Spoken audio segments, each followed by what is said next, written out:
Good morning. How's everyone doing today? Hope you like what we got going here in the background. I'm trying something a little bit new. Trying to spice it up a bit.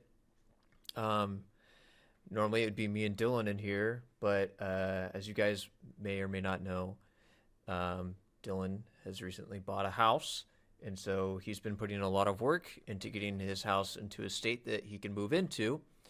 And we've missed last week's podcast, um, and then we've done some, or by we I mean me.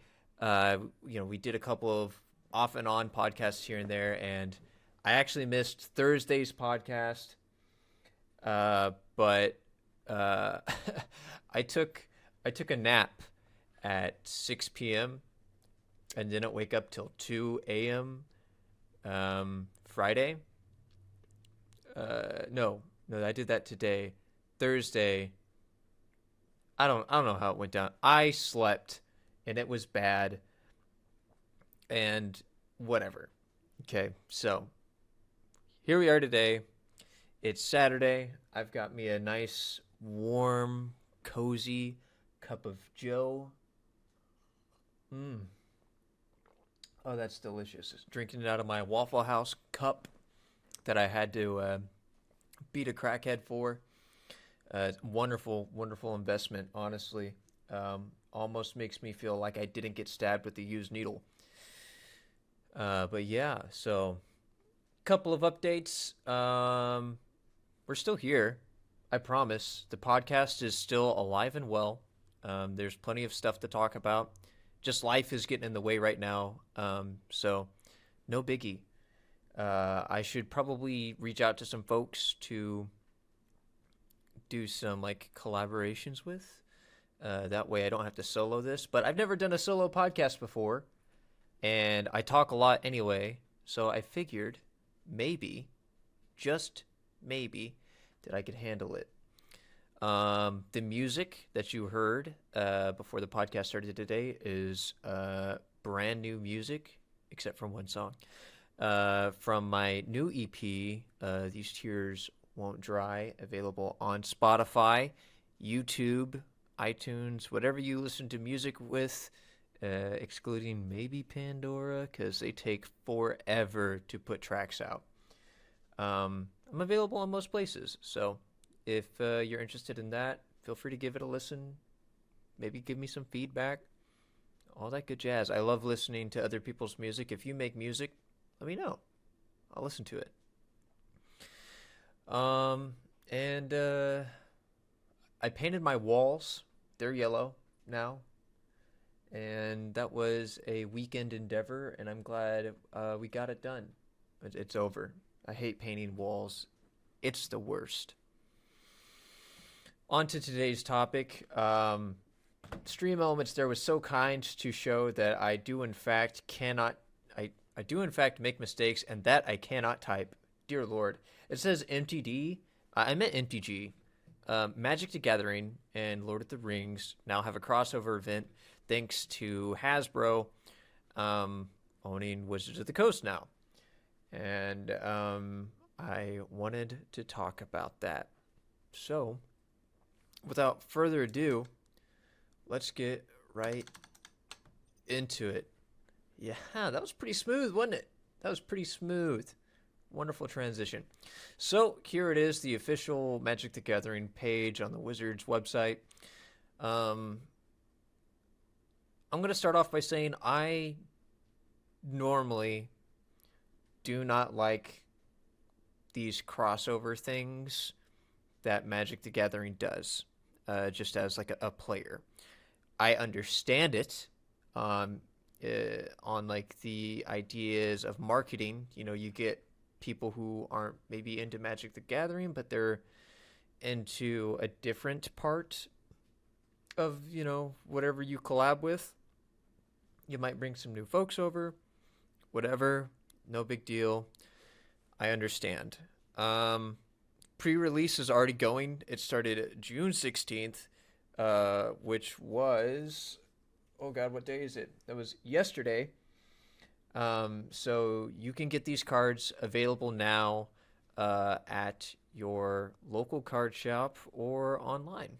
So whatever your preference is, you can go ahead and you can do that sort of thing. Official release date is June 23rd. Right now, I think that currently they're still doing pre-release events, but not for the standard release, but for the Commander release now. So 2 sets were released. One set was the Tales of Middle-earth, and the second set was the Tales of Middle-earth Commander. So this is just the main page. It shows you kind of what they got, new set mechanics, key events of the Third Age. I'm not going to cover these too much, simply because if you look at the top, well, you can't see it. At the top, I've got 4 tabs that kind of go in depth on these, so we'll tackle those as they come along. But it's got a lot of your favorite characters: Gandalf the White, Frodo, Sauron, Saruman, and one of my favorite characters that we'll talk about here in a bit. It's got some stuff right here that shows you what they kind of got going on with it. Shows you what you can do, what you can buy, just like the regular stuff. Learning magic, all that good jazz. And then there are other product lines that they have here.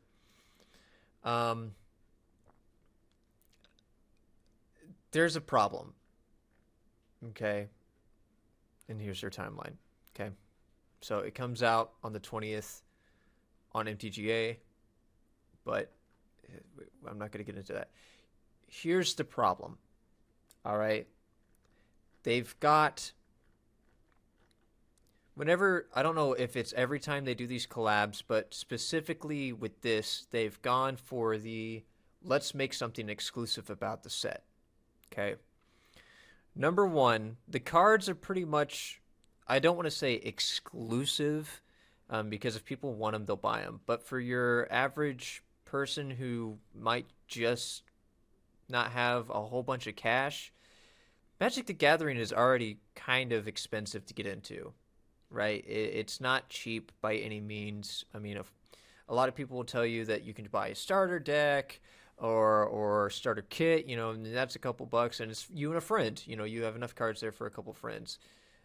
Booster boxes are like $200 always. Commander decks are $40 to $80 sometimes. It's crazy. Well, I think they've introduced something new. I haven't really paid attention to stuff. This is the page that talks about kind of what's going on here. Once again, we got another timeline going on. Store Championships starting in August. MagicCon going on with all that good jazz, Commander parties, yada, yada, yada. Here's where we start getting into trouble. The One of One Ring. Okay, magic card enters the battlefield. If you cast it, you gain protection from everything until your next turn. And at the beginning of the upkeep, you lose 1 life for each burning counter on the One Ring. Put a burning counter on the One Ring. Draw a card for each burning counter on the One Ring. Pretty cool. All right, that's whatever. If you have a life gain deck, that's not a huge deal. Here is where we get into the problem. Right here. This card. This is the One Ring. And it is a extremely exclusive and rare card. All right. Hey, what's up, Studio Johnny Q? This is an extremely rare and exclusive card. Okay. It is literally only one card. Just one. It's traditional foil, and it's printed in Black Speech of Sauron using Tangwar letter forms, and it's only available in English collector boosters. Now, Magic the Gathering already kind of has this issue of having cards being super expensive. Take Black Lotus, for example. Those cards are dumb in like how much they cost. Like you can get them for like a really torn up, worn out, crappy version card. So you could probably get it for a couple $1,000, but I think the card retail for like one that's in like near mint condition is like I can't remember, $60,000. Sometimes they go over 100,000 depending on like how good of a condition that it's in. Whatever. So obviously they're not just making this one card and be like ha ha ha ha. You know, there's different versions of the card here, and this shows kind of what they got going on. So you got your regular draft and booster sets, where the main set version is available. Okay, no big deal. You can always have the One Ring card, and then they have the bundle alternative promo art version, which isn't in regular draft and set boosters, but does come in bundle purchases, and there's one in every box, so kind of cool. Then there's the extended art version, which is only available in the gift bundle, and it's not even guaranteed in the gift bundle. And then, of course, we have the One of One Ring serialized, which is available only in English collector boosters, and there's only one. That's it. There's one card. People are losing their effing mind over this. I don't understand why people would go out of their way. It's not like you get the golden ticket and see the factory, okay? The only thing that you get is clout by saying, I've got the only legal version of this card. Does it look nice? Probably. It's Magic the Gathering, though, and looking at how foiled it is, it's a full art foil. That card is going to warp like nobody's business. Magic the Gathering does not do good foils. I haven't had an experience where a foiled card had not warped in some sort of way. Even if you sleeve it really well, it's probably going to warp. So nobody has found this ring yet. But people are saying that Magic the Gathering's hiding it. Magic the Gathering isn't hiding it. It's because the set technically isn't being printed yet. It's still in pre-release. So everybody who's bought all these pre-release packs in search of the One of One Ring has wasted their money, because it's not going to come out until June 23rd. June 23rd, this card will be printed eventually. No one has found Smeagol yet. I wouldn't be surprised. So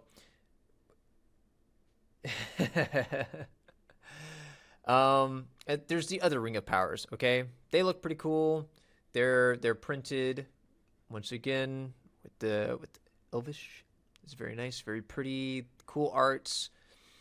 300 double rainbow soul foil soul rings. 700 in the double rainbow soul ring dwarvens, and then 900 of the soul ring humans. Okay, so elven, dwarven, human, right?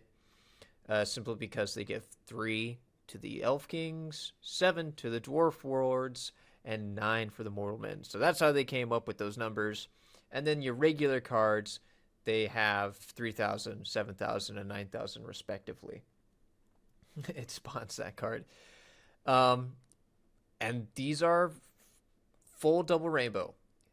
Now, I will say that the foil ones are serialized, so they have a bit more value. Cool, whatever. People are going to pay top dollar for the first one. Always. They will always pay top dollar for the very first one. I don't know how. I don't know why. But they do. And these soul rings can also only be found in the collector booster boxes. Why? Because they want to. And I don't see the point of buying collector booster boxes. I mean, they're cool. their Soul Ring, whatever. As long as I get some type of Soul Ring that's not, like, it doesn't have to be any of these. In fact, I prefer Soul Ring that's in English. That way I don't have to remember what the card does. Maybe that's just a personal beef or a personal preference, but I just want to be able to read the card. Cool collector's item, I agree. A lot of people who play Magic and also collect Magic will probably seek these out anyway, and they're going to pay more money to get these cards. Personal opinion, it's a waste of money. I mean, unless you're flipping cards, this is not worth your time to buy at all.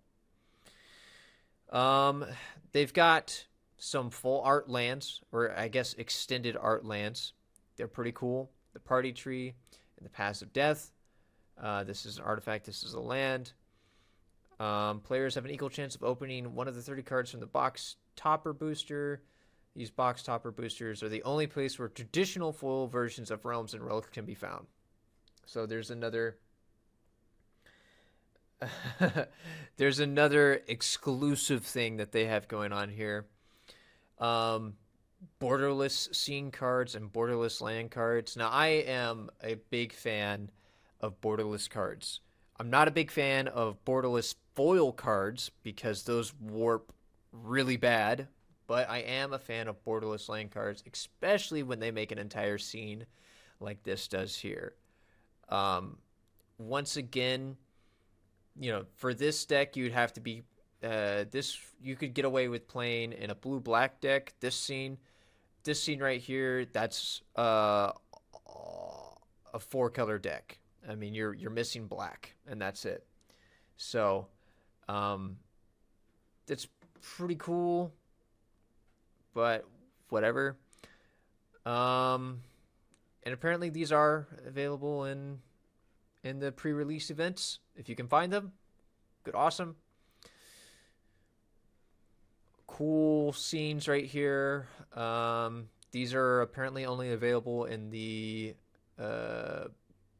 bundles and bundle gift edition 3 weeks after the initial release. So you'll probably have to wait a little bit. You'll get all four borderless scene cards though in traditional foil to make the 2x2 Mount Doom scene, so on and so forth. I do like the Shire. I think that's a really cool art. It's probably my favorite one. I like the whole deal. Minas Tirith isn't bad, but I really like the Shire. Mount Doom's also cool. This is probably my least favorite one. And it's got the showcase ring treatment. Yeah, it's got some unique art here and there. And it's just showing you the Nazgul, couple of different Nazguls that you can get, 9 different Nazguls that you can get. So, you know. And of course, you get to play up to 9 Nazgul cards in the deck. I always like it when they have a card that will allow you to play more than the initial 4 of each card. That's always a very nice touch. But 9 isn't divisible by 4, and that hurts my brain. So, whatever. These are your collector boosters, and it tells you all of the... It doesn't tell you all of the chances, but it gives you the chances about the cards that matter, quote unquote. The serialized cards, practically. And it tells you that you have a 2, 3, 4, 5. That's 3%. That's 30 point. I don't even know the math there. My brain's not working with me. 0.00003% chance of getting the 1 ring. All right, crazy. These lands, though, I'd probably pay an arm and a leg for these lands. I fucking love these lands. I'm a sucker for lands. I don't care about anything else. I don't care about the ring. Once again, just extended art. We'll get into some of the better stuff. That shows you all this all the contents of the collector booster contents. English is easy. This is your regular set boosters. This tells you what comes in a pack. So pretty cool stuff. Traditional foil land in 20% of packs. Very cool. And 1 token, as always. Then they've got the draft boosters, which have less cards, obviously. And that tells you what you can get in there. Jumpstart boosters, shuffle 2 and play. Get 2 jumpstart boosters and start playing the game. That's kind of the idea behind those. So it has more cards, and they're not so random. You've got your starter kit, as always. Always comes with 2 decks. They're not great decks. Sometimes you're paying more money to get the deck, to get the kit, than what the decks are actually worth. Sometimes you get lucky. Bundle's cool. You get the spin down. I think that spin down kind of looks like garbage. They've had some better spin downs. These are the foil lands. I don't like lands in foil all that much.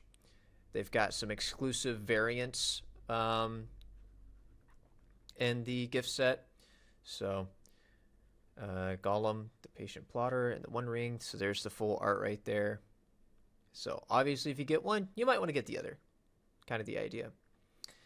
This spin down looks significantly better in my opinion. Pretty awesome. Then you've got the pre-release set. And these are all the spin down counters that I think you get. Pre-release packs also include a spin down counter, sometimes in a special green with gold numbering version. So this is the special one. Personal opinion, I think the top ones look a lot better than the bottom one. Just my thing. Then, of course, they have the commanders. So this is the second part of the set. It's got cool alternative arts, stuff like that. Frodo with a lightsaber. It's a lightsaber, it's Sting, but it looks like a lightsaber. And it kind of just shows you what your options are. And it tells you more. It's special edition collector boosters. These are going to be more expensive. All of these are stupid expensive. Jumpstart Volume 2. Yada, yada, yada. So there's the basic stuff. My deck, Tim's gonna beat your deck. Hungry like a hippie. Yes, sir. So there's all the stuff that you can see to come out. I'm just not super hype about this One Ring. So now we're going to go into the mechanics and kind of talk about the marketing behind the One Ring. Let me scroll up here. Come on now. So, in Lord of the Rings, everyone practically is tempted by the ring. Okay? There's an enchantment, Call of the Ring. This is just an example card. At the beginning of your upkeep, the ring tempts you. Whenever you choose a creature as your ring bearer, you may pay 2 life. If you do, draw a card. Okay? Pretty simple. This is the emblem that you get when you're playing. So every time the ring tempts you, this sets your counter up a notch. Right? First time the ring tempts you during a game, you get an emblem named the ring. There's a printed helper card in the commander zone that reminds you that you have the ring and what it does. But every time the ring tempts you, this goes down to the next level. And on the back of the card, it tells you what happens. As the ring tempts you, you get the emblem, yada, yada, yada. The ring can tempt you even if you don't control a creature. Ring gains its abilities in order from top to bottom. Each time the ring tempts you, you must choose a creature if you control one, and each player can only have one emblem named the ring and only one ring bearer at one time. So, Um, the idea here, before we go on, the set is based around the idea that the ring tempts the player. They made that into a physical form by printing a one-of-one serialization of the One Ring. The ring tempts people to buy it, to buy more packs. That way they can get the One Ring, okay? It's kind of a play. Good job, I guess, Wizards of the Coast and Hasbro. But I'm not going to spend hundreds or thousands of dollars to get a card and then, whatever. Will you make the news? Probably. You will probably make the news if you draw the one card. And then, because there's only one, the market of supply and demand gets fucking crazy. I don't know if there's anything else. Let me go back here. There might be something special about... Oh, geez, that's a long way up. There might be something special about this ring, okay?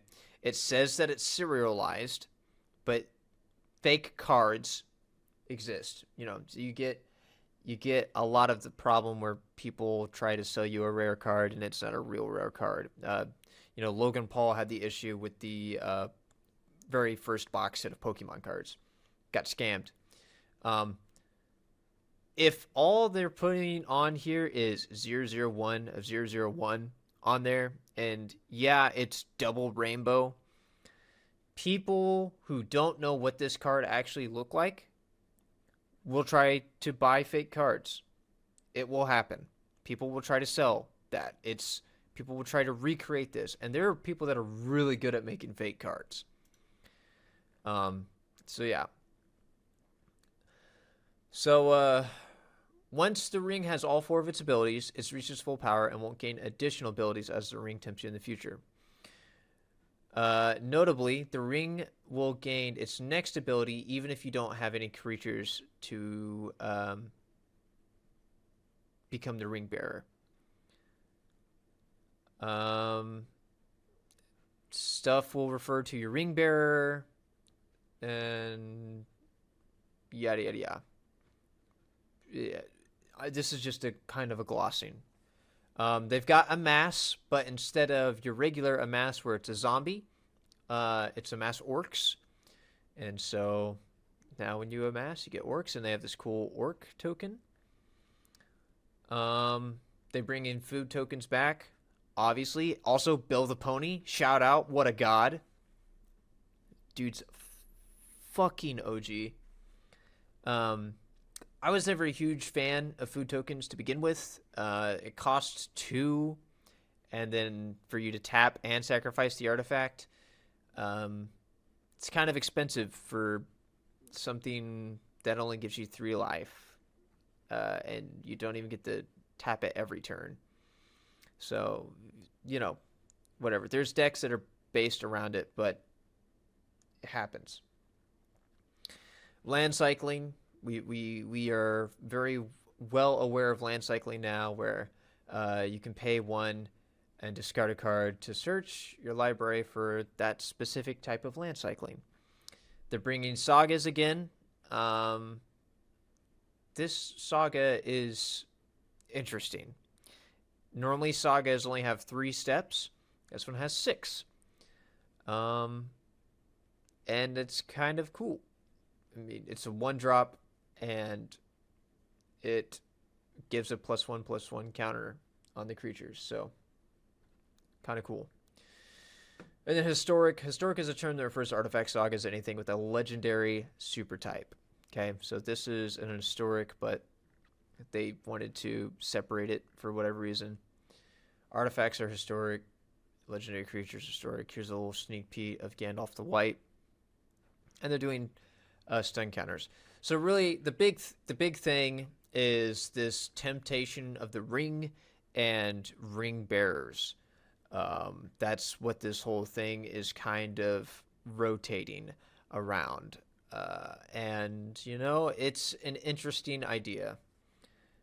And I just lost my headset volume because I'm the only person that's talking right now.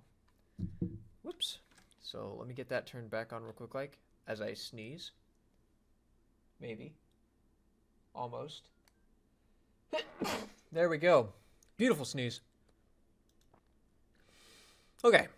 So, here's the image gallery. We're not going to cover every card, but I do just want to look at them here and there. Anything that catches my eyes.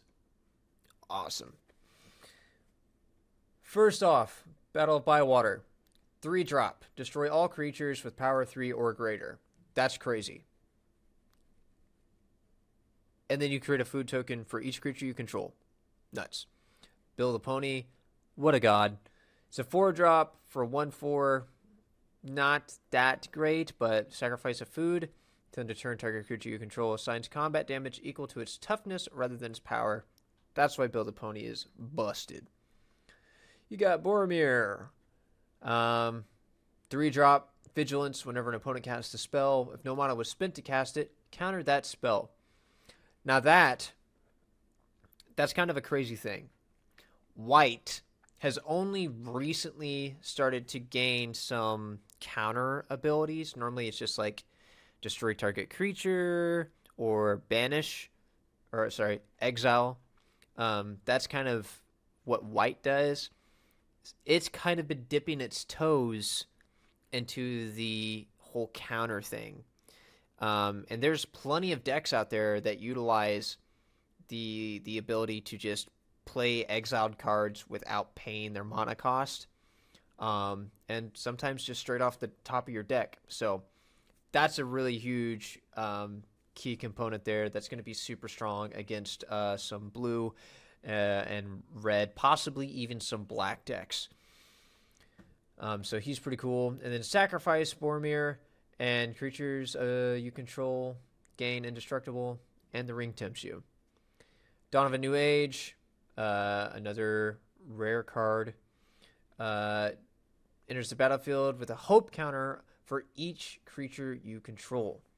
At the beginning of your end step, remove a hope counter, and if you do, draw a card. Then, if the card has no hope counters left on it, sacrifice it, and you gain 4 life. So, you know, kind of a good draw engine, kind of a good way to keep you going sort of scenario.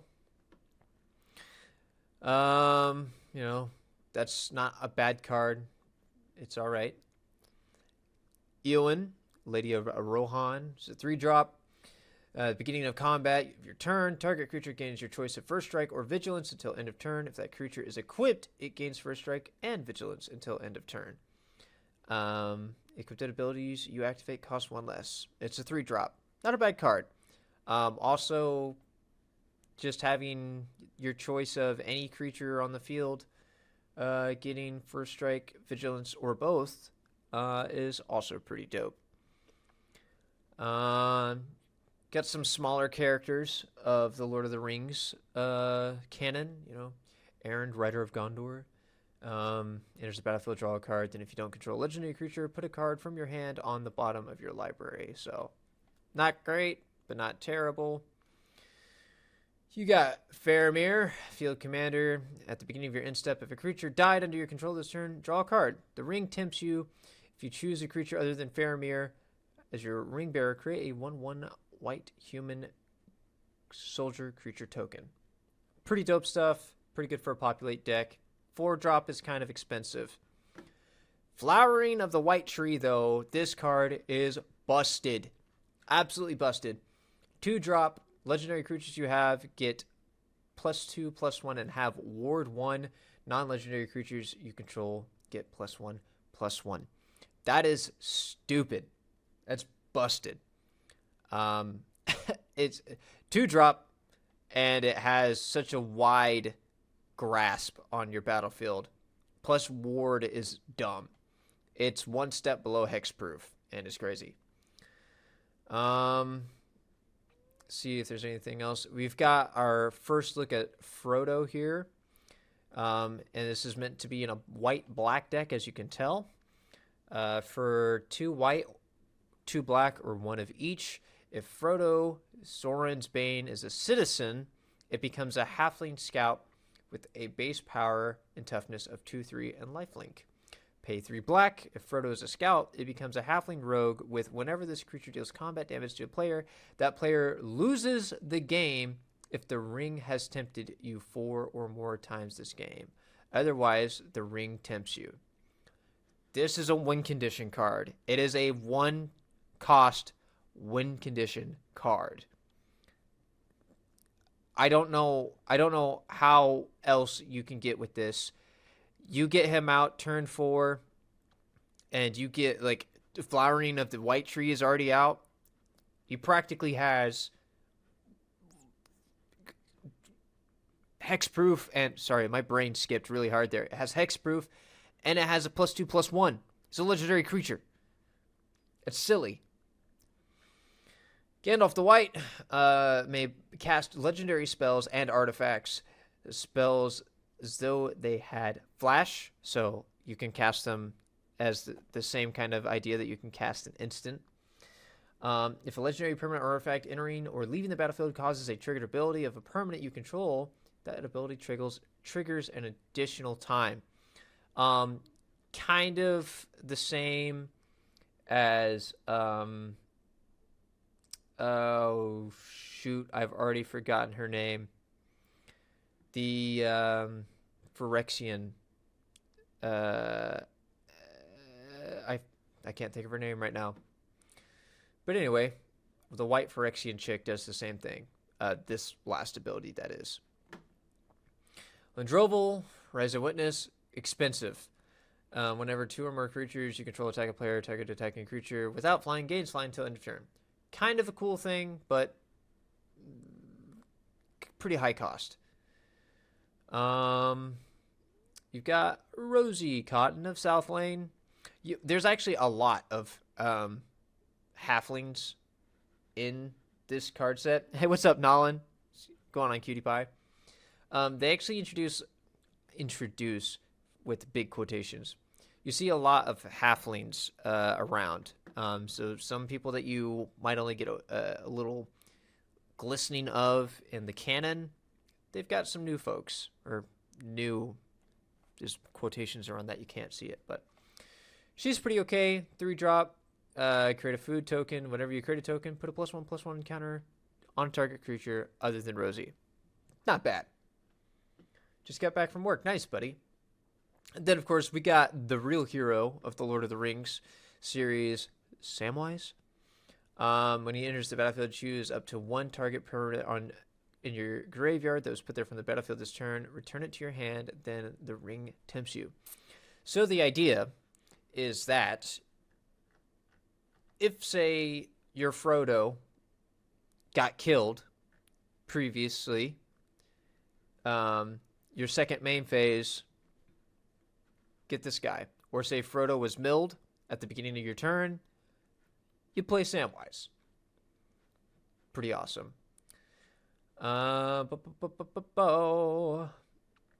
We have White Saga here. 5 cost. Pretty expensive. Another saga here. 4 cost. Not as expensive for what it does.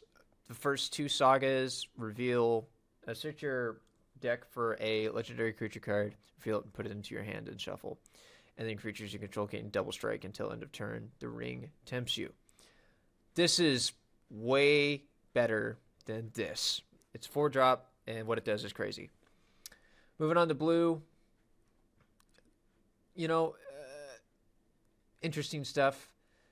This one is okay, considering that legendary creatures are really cheap this set. And it costs 1 less to cast if you control 2 or more legendary creatures. That drops it from a 4 to a 3. But Divination is a 3-drop card. You draw 2 cards. The end. With the legendary bonus, giving a discount to the card, you get a scry 2 and a draw 2. It's pretty good. You really get to have control over what you're drawing. Bath Song, trash. Absolutely garbage. No good. Not a good card. Bill Fernie, right here. He's Bree Swindler. Becomes blocked, you get to choose one. Create a treasure token, or target opponent gains control of target horse you control. If they do, remove Bill Fernie from the combat and create 3 treasure tokens. Cool stuff. I'm assuming there's something that creates horse tokens, and or you're just giving away Bill the Pony. You know, our real hero here. Born upon a win, 2-drop. You may cast spells this turn as though they had flash and draw a card. That's pretty insane. Council's Deliberation, draw a card. Whenever you scry, if you control an island, you may exile Council's Deliberation from your graveyard. If you do, draw a card. 2 draws. Dumb. And it's unlikely, just saying, it's unlikely that you don't control an island. The only thing is that you have to also have scry, but that's a technical free scry upon or free draw card draw on whatever scry you do. So, Birthday Escape. This sorcery should be used everywhere. It's a 1-drop, draw a card, the ring tempts you. This is as good as an Opt or Surveil. This is going to be a card that's everywhere just because it's a 1-drop card draw. You can't beat it. But also, the ring tempts you as well. The ring only has 4 or 5 steps in it. You get 4 of those in your hand first start. You just got maximum stacks on your ring. So that's going to be crazy. I have no idea why that's a common card. That should be more. Here's our first view of Elrond. Whenever he or another creature enters the battlefield under your control, scry 1. So, combo these 2 together. If this is the second time this ability has resolved, the ring tempts you. Not bad. Not bad. Gandalf may cast spells.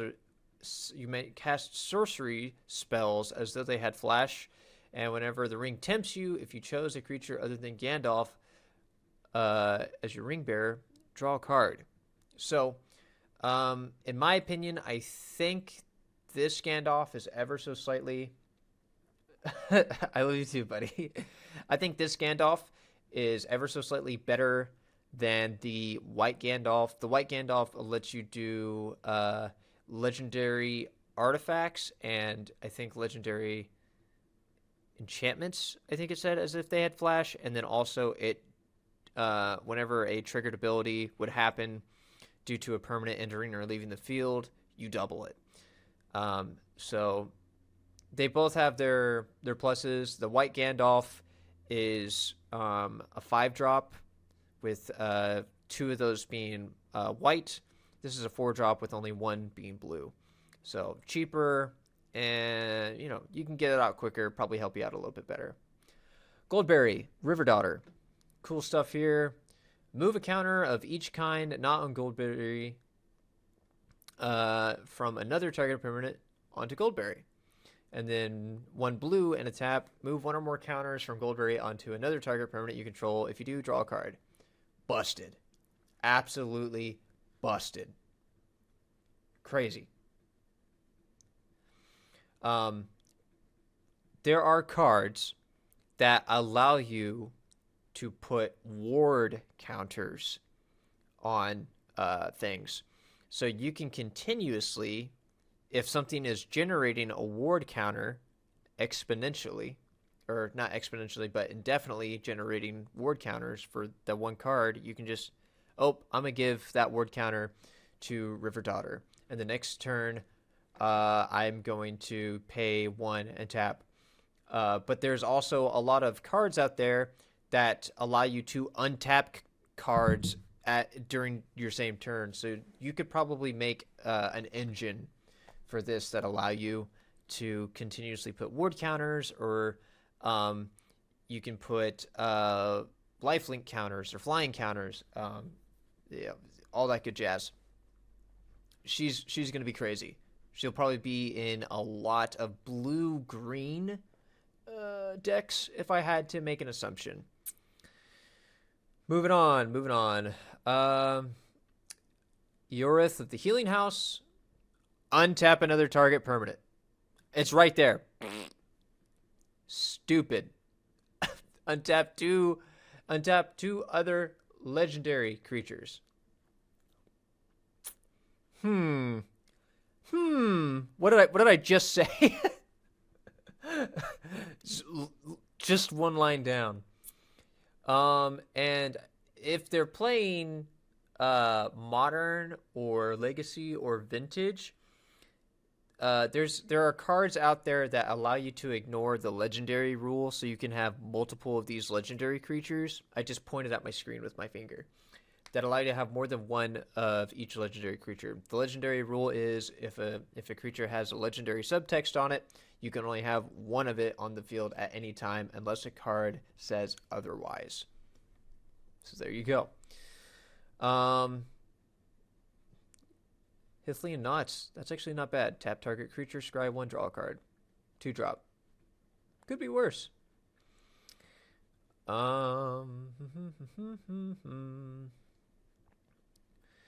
Lost Isle Calling. It's an enchantment. Whenever you scry, put a verse counter on Lost Isle Calling. For 6, exile Lost Isle Calling, draw a card for each verse counter on it. If it had 7 or more, take an extra turn after this one. Only activate as a sorcery. Pretty expensive, but obviously this is meant for you to put it down early game, turn 2, at the max. And then if you're running this in like a blue-green deck, you'll have mono ramp, so this won't be an issue. You will probably get that out 3 turns before it's actually meant to come out. No big deal.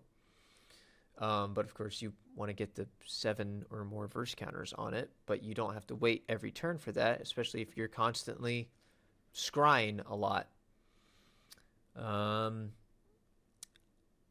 Melador, Swift Savior, deals combat damage to a player. Exile 1 target creature you own, then return it to the battlefield under your control.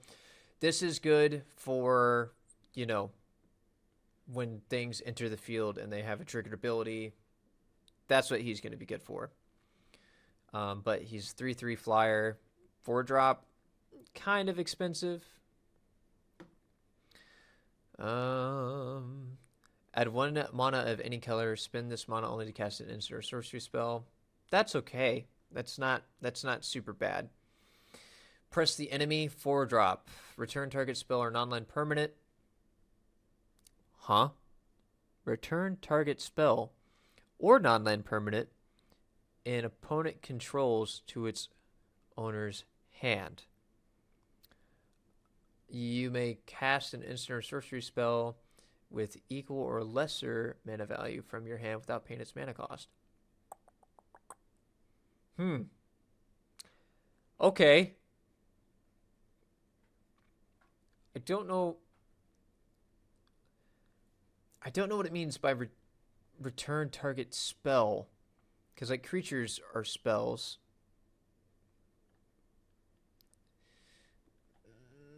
This is the type of stuff that makes me feel weird, and it's not like it's countering any spell either. It just says return. I'm not sure. I'm pretty sure non-land permanent kind of counter targets return target spell, but that doesn't say counter, which means that if I say cast an instant, you return it, but it sounds like it still comes out.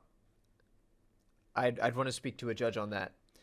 The wording on this card is not great in that first bit. Return target spell or non-land permanent an opponent controls to its owner's hand. That doesn't seem great. Rangers of Ithilien. Vigilance. Enters the battlefield. Gain control of up to one target creature with lesser power for as long as you control Rangers of Ithilien. The ring tempts you. Not a bad card. Kind of expensive. Our first view of Saruman the White. Interesting that Saruman the White is a blue card, in my opinion. But, c'est la vie. Ward 2, busted. I think Ward in general is broken. How much do we have left on blue? I'll snooze that for now. Whenever you cast your second spell each turn, amass orcs 2. Pretty crazy. Crazy. 3 for counter target spell and amass. Not bad. Here's a saga. It's a rare saga. Gain control of up to one target artifact for as long as you control the scroll. It tempts you. Tap 2 target creatures. Put a stun counter on them. Great. And draw a card for each tapped creature opponent controls. And at the end, you lose it, and then the artifact goes back to whomever.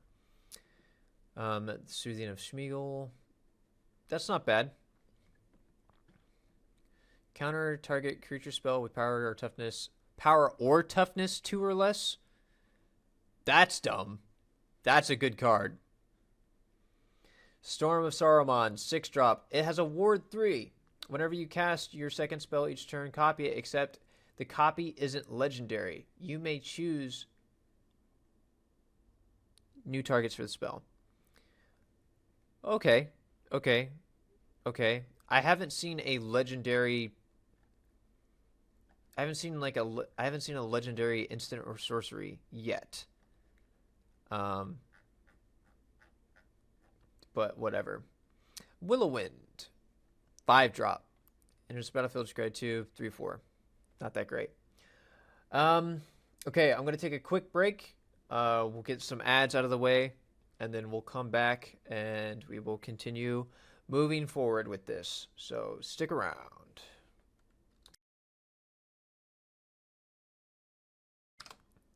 And I am back. Hopefully those were some enjoyable ads. Maybe not. And but maybe you didn't have to watch the ads, and maybe you got to hear the music. Once again, that music is from my new EP, which is called These Tears Don't Dry. And I do believe it doesn't work. That's okay. It's okay. It's fine. Did I misspell it? Probably. Yeah, I did. Hold on. There we go. Try that. Boom, baby. So there's my Spotify link. If you're interested, it'd mean a lot to me. I put a lot of time and effort into making my music. And I really put a lot of time and effort into this album. Yeah, thank you, Nolan, for the album link. Moving forward, we're into black now. Call of the Ring. This is kind of the enchantment. That's pretty good. At the beginning of your upkeep, the ring tempts you. Whenever you choose a creature as your ring bearer, you may pay 2 life. If you do, draw a card. Completely optional. Absolutely busted. This card is broken. This will win you the game.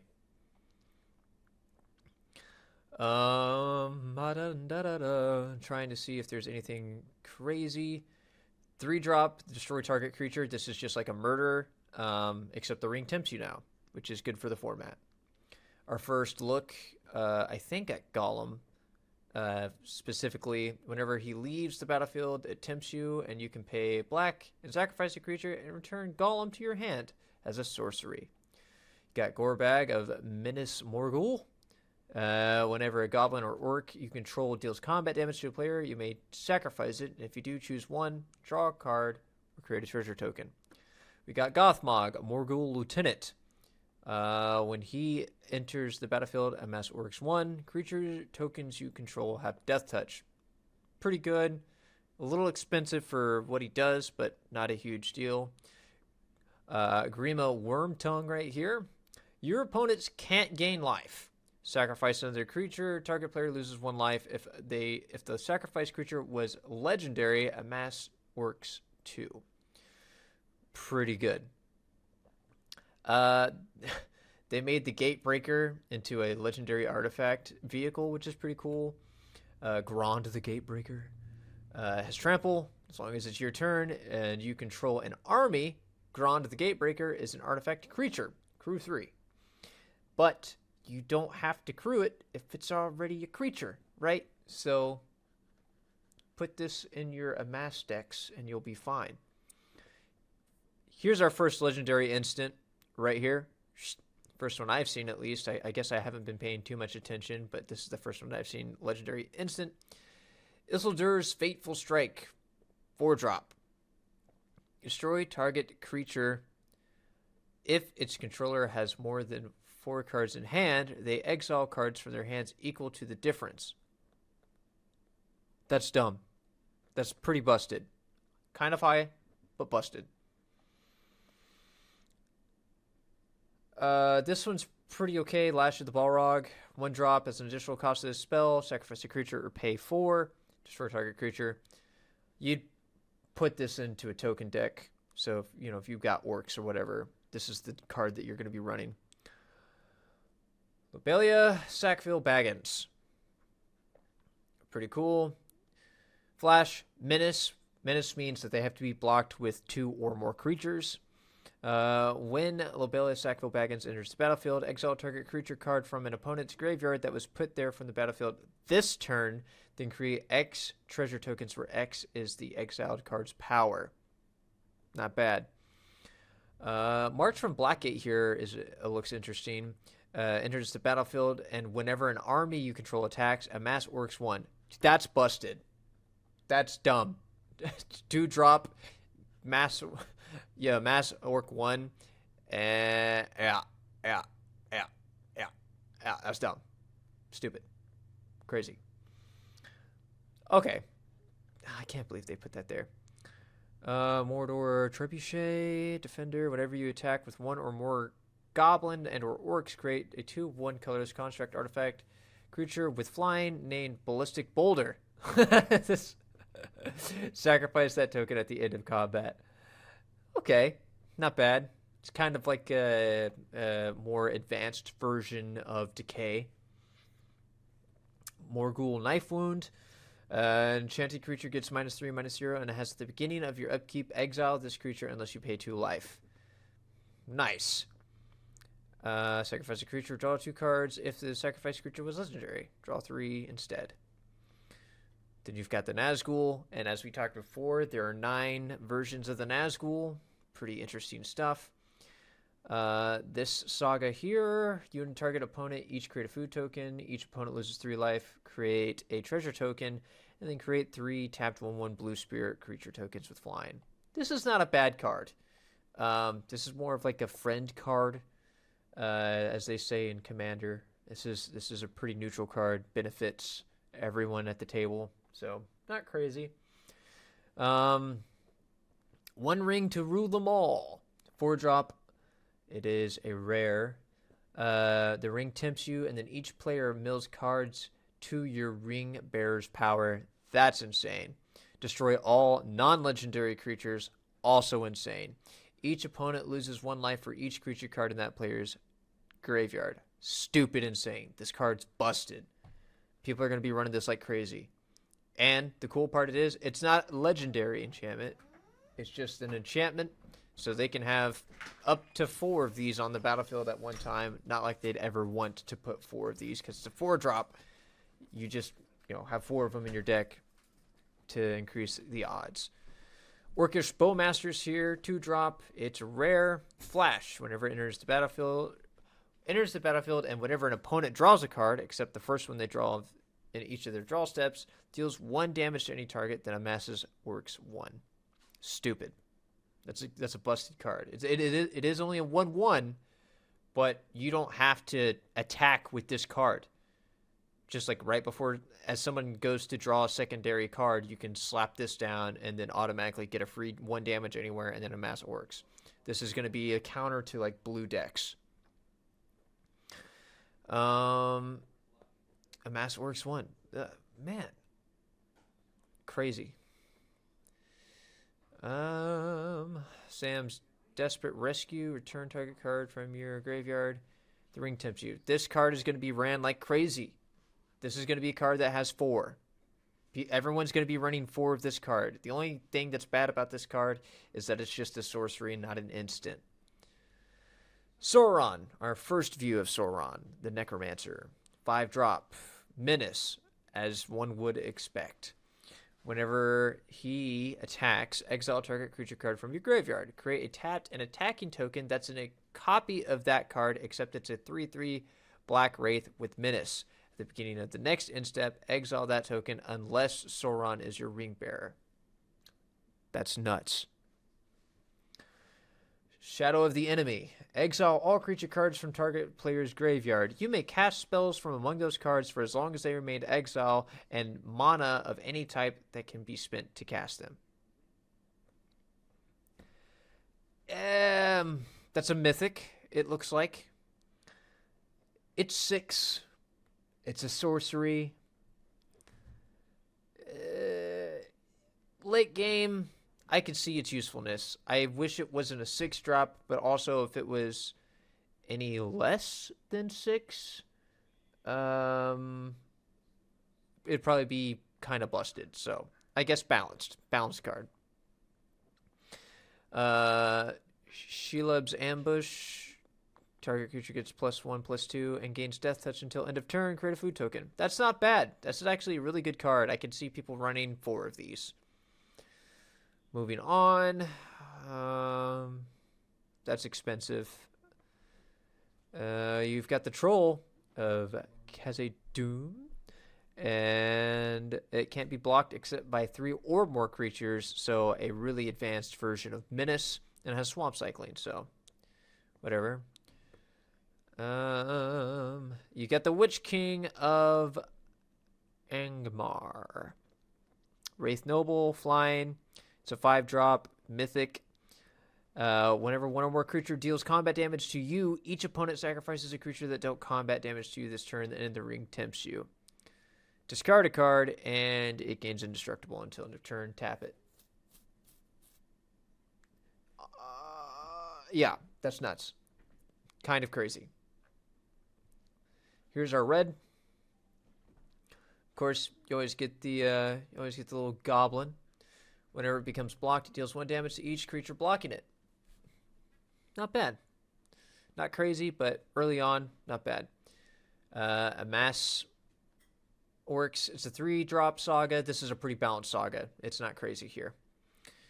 Let's see what else we got going hard. Display of Power. 3-drop. Spell can't be copied. Copy any number of target instant or sorcery spells. You may choose new targets of these copies. I guess good job for this. There is a red card currently in Standard that is a 2-drop that allows you to copy the next spell. And I...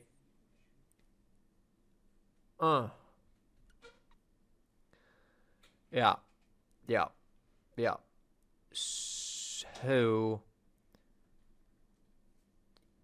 You can't copy this, but you can copy the other spell that copies the spell. And I think with that, you can get into an infinite loop. And for 5 mana, if you had 6 mana, that's an infinite loop of shock on somebody, unless they were to counter the spell. Eomir, Marshal Rohan, 4-drop, 4/4. That's a pretty good balance already. As that, paying the amount that it deals.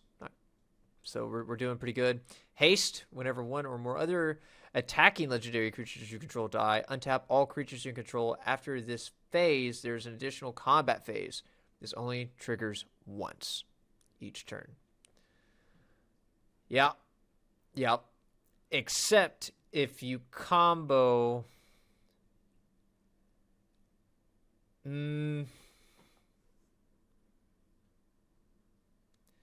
Except if you were to combo it with the white, Gandalf the White card.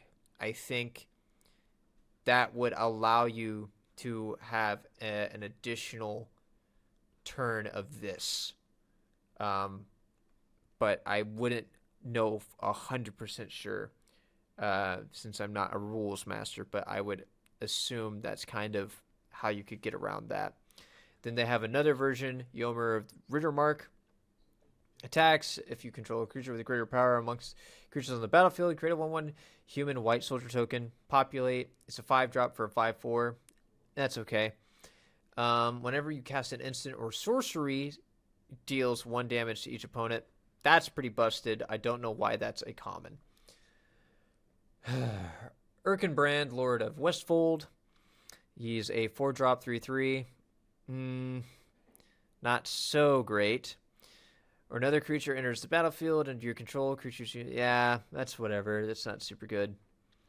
Fall of Kar Andros, 3-drop. Enchantment. Whenever a creature an opponent controls is dealt excess non-combat damage, amass Orcs X, where X is the X amount of damage. That's kind of crazy. And if you pay 8, it deals 7 damage to target creature. So, cool. That's dumb. Deals X damage to target creature and 1 damage to each other creature with the same controller. That's not a bad card. In fact, that's actually a really good card. Fiery Inscription, just because it looks cool and it has the ring on it. That's the only reason why I'm talking about it here. Enters the battlefield. The ring tempts you. Whenever you cast an instant or sorcery, Inscription deals 2 damage to each opponent. Busted card. Red gets so many good cards. It's stupid. Let's see here. There's our boy Gimli. Trample. Whenever a creature an opponent controls dies, Gimli deals 1 damage to that creature's controller. 4-drop for a 4/3. Not bad. Then you have Gimli's Axe. Creature gets +3/+0. As long as the equipped creature has legendary, it has Menace. Equipped 2. Not bad. You've got Glowin, Dwarf Emissary. And whenever you cast a historic spell, artifacts, legendaries, and sagas, create a treasure token. Sacrifice a treasure token, goad target creature. Goad is a mechanic that came out not too long ago. Until your next turn, that creature attacks each combat if able and attacks a player other than you. So really good in Commander is what this is. In a 1-on-1, obviously that creature just wouldn't be able to attack, period. So it kind of, yeah. Oh, okay. We've got Grishnok, Brash Instigator. Enters the battlefield. Amass Orcs 2. When you do, until end of turn, gain control of target non-legendary creature and opponent controls with power less than or equal to the amassed army's power. Untap that creature. It gains haste until end of turn. That's not bad. Kind of expensive. Probably why it's an uncommon. We've got a mythic card here. Hugh the Entwood. 5-drop. Sacrifice any number of lands. Reveal the top X cards of your library where X is any number of lands sacrificed this way. Choose any number of artifact and or land cards revealed this way. Put all non-land cards chosen this way onto the battlefield. Then put all land cards chosen this way onto the battlefield tapped. Then put the rest on the bottom of your library in any order. Random. It's an okay card. Put all non-land. Yeah. Choose any number. That's what makes this card good. Is to choose any number of cards. So, say you're got 8 lands out, and you say, you know what, I'm sacrificing these 8 lands because I know I'm going to get at least enough lands next go around to get stuff back. You might not sacrifice all your lands, but you'll get a good number of folks out onto the field without having to pay for their cost. Moria Marauder, double strike, 1/1. Whenever it deals combat damage, whenever a goblin or orc you control deals combat damage to a player, exile the top card of your library, and you may play it this turn. Pretty dope. Moving forward, trying to get through red. Red always has stupid... Look, right here. Rising of the Day. 3-drop. Creatures you control have haste. Legendary creatures you control get +1/+0. Stupid good. Rohirrim Lancer. Menace, and when it dies, the ring tempts you. People will probably run 4 of these, and they won't even use them to attack. This will be a blocking card. Guaranteed. Then we have Spiteful Banditry. It's X, and then 2 red. Mythic. Enters the battlefield. It deals X damage to each creature. When one or more creatures your opponent controls dies, you create a treasure token. This ability only triggers once each turn. That's okay. You could probably combo it with Gandalf the White and get 2 out of that. We have There and Back Again. It's a 5-cost saga.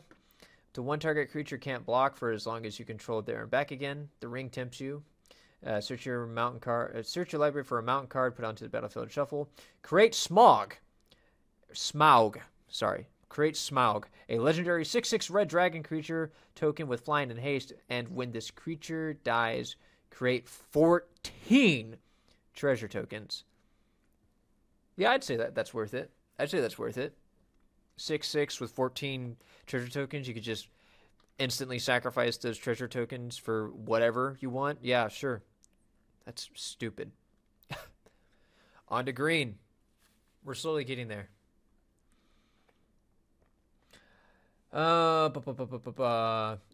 Once again, we're seeing some more people that are halflings. Nothing too crazy. Creates a food token. Celeborn the Wise. Whenever you attack with one or more elves, scry 1. This will probably be put into every elf deck. Chance Met Elves. Whenever you scry, put a +1/+1 counter on Chance Met Elves. This ability only triggers once each turn. Not bad. Delighted Halfling. 1-drop. Free mana. It's free colorless mana. Or 1 mana of any color. Spend the mana to cast a legendary spell. That spell can't be countered. Dumb. Elven Chorus. You may look at the top card of your library at any time. You may cast creature spells from the top of your library. Creatures you control have tap 1 mana of any color. 4-drop. This card will be used without a doubt. Dumb. Scry 3. Then you may reveal the top card of your library. If it's a creature card, draw a card. Elven Farsight. People are going to be using this like crazy. They will run 4 of these. And these are... I mean, those 2 are rares. This is a common. This is dumb. It's just a sorcery, mind you. I get it. It's not an instant. But still. Nuts. Oh, man. Okay. Fall of Gil-galad. 2-drop. Legendary. Sorry, 2-drop rare. Legendary is when it says legendary. Sorry. Scry 2, first one. Pretty good. Put 2+1/+1 counters on target creature you control. Pretty good.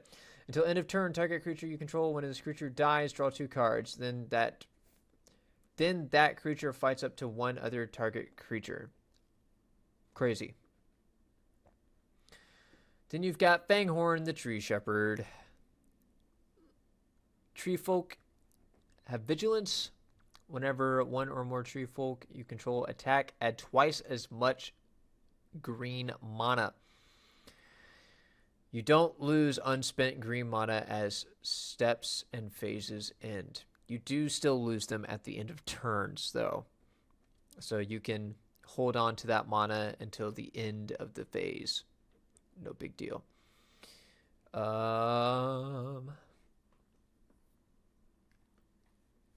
He's a 7 cost. There are a lot of tree folk, but tree folk are super expensive. But the whole point of green is to mana ramp, so I'm assuming that they've got ways for you to not have an issue with that, especially with Elven Chorus here. But that's turn 4 at the very max, you know. Enters the battlefield, +1/+1 has reach. That's not a bad card. Keep moving, keep moving. That's kind of an expensive int. Keep moving forward. Glorfindel, Dauntless Rescuer. 3-drop for a 3/2. Not bad. Whenever you scry, choose 1, and Glorfindel gets +1/+1 until end of turn. Glorfindel must be blocked this turn. Glorfindel can't be blocked by more than 1 creature. Okay, so that's not bad. Last March of the Ints. This spell can't be countered. Draw cards equal to the greatest toughness among the creatures you control, then put any number of creature cards from your hand onto the battlefield. That's busted. This is a busted card. Silly. Legolas, Master Archer, 3-drop. That's really good cost for what? It's a 1/4, 3-drop, reach. Whenever you cast a spell that targets Legolas, put a +1/+1 on Legolas. Whenever you cast a spell that targets a creature you don't control, Legolas deals damage equal to its power up to 1 target creature. This card's busted. Long list of ints. Note a creature type that hasn't been noted for long list of the ints. When you cast your next creature spell of that type this turn, a creature enters the battlefield with an additional +1/+1 counter on it. So every time that saga goes up, you just name a card. Preferably, you're looking at your hand. You're like, oh, yes, this creature type. And you cast it. Okay, that's how that works. It's an okay saga, especially for a 1-drop. Not bad. Whenever this attacks, scry 1. This is a pretty good card, too, for a common. Many partings. Search your library for a basic land card, reveal it, put it in your hand, then shuffle. Create a food token. This is pretty good. I could probably see people running 1 or 2 of these in a deck. Murdiok Brandybuck. Whenever 1 or more halflings you control attack a player, create a food token. That's okay. Food tokens, in my opinion, aren't great, but... Mirkwood Spider. Whenever Mirkwood Spider attacks, target legendary creature you control gains death touch. This is busted. People who don't run that card are going to be dumb. What else do we have? Peregrine Took. Okay. If 1 or more tokens would be created under your control, those tokens plus... If 1 or more tokens would be created under your control, those tokens plus an additional token are created instead. Okay, that's not bad.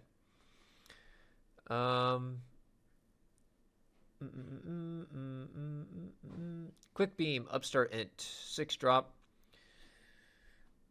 Whenever he or another tree folk enters the battlefield under your control, up to 2 target creatures this turn get +2/+2 and trample until end of turn.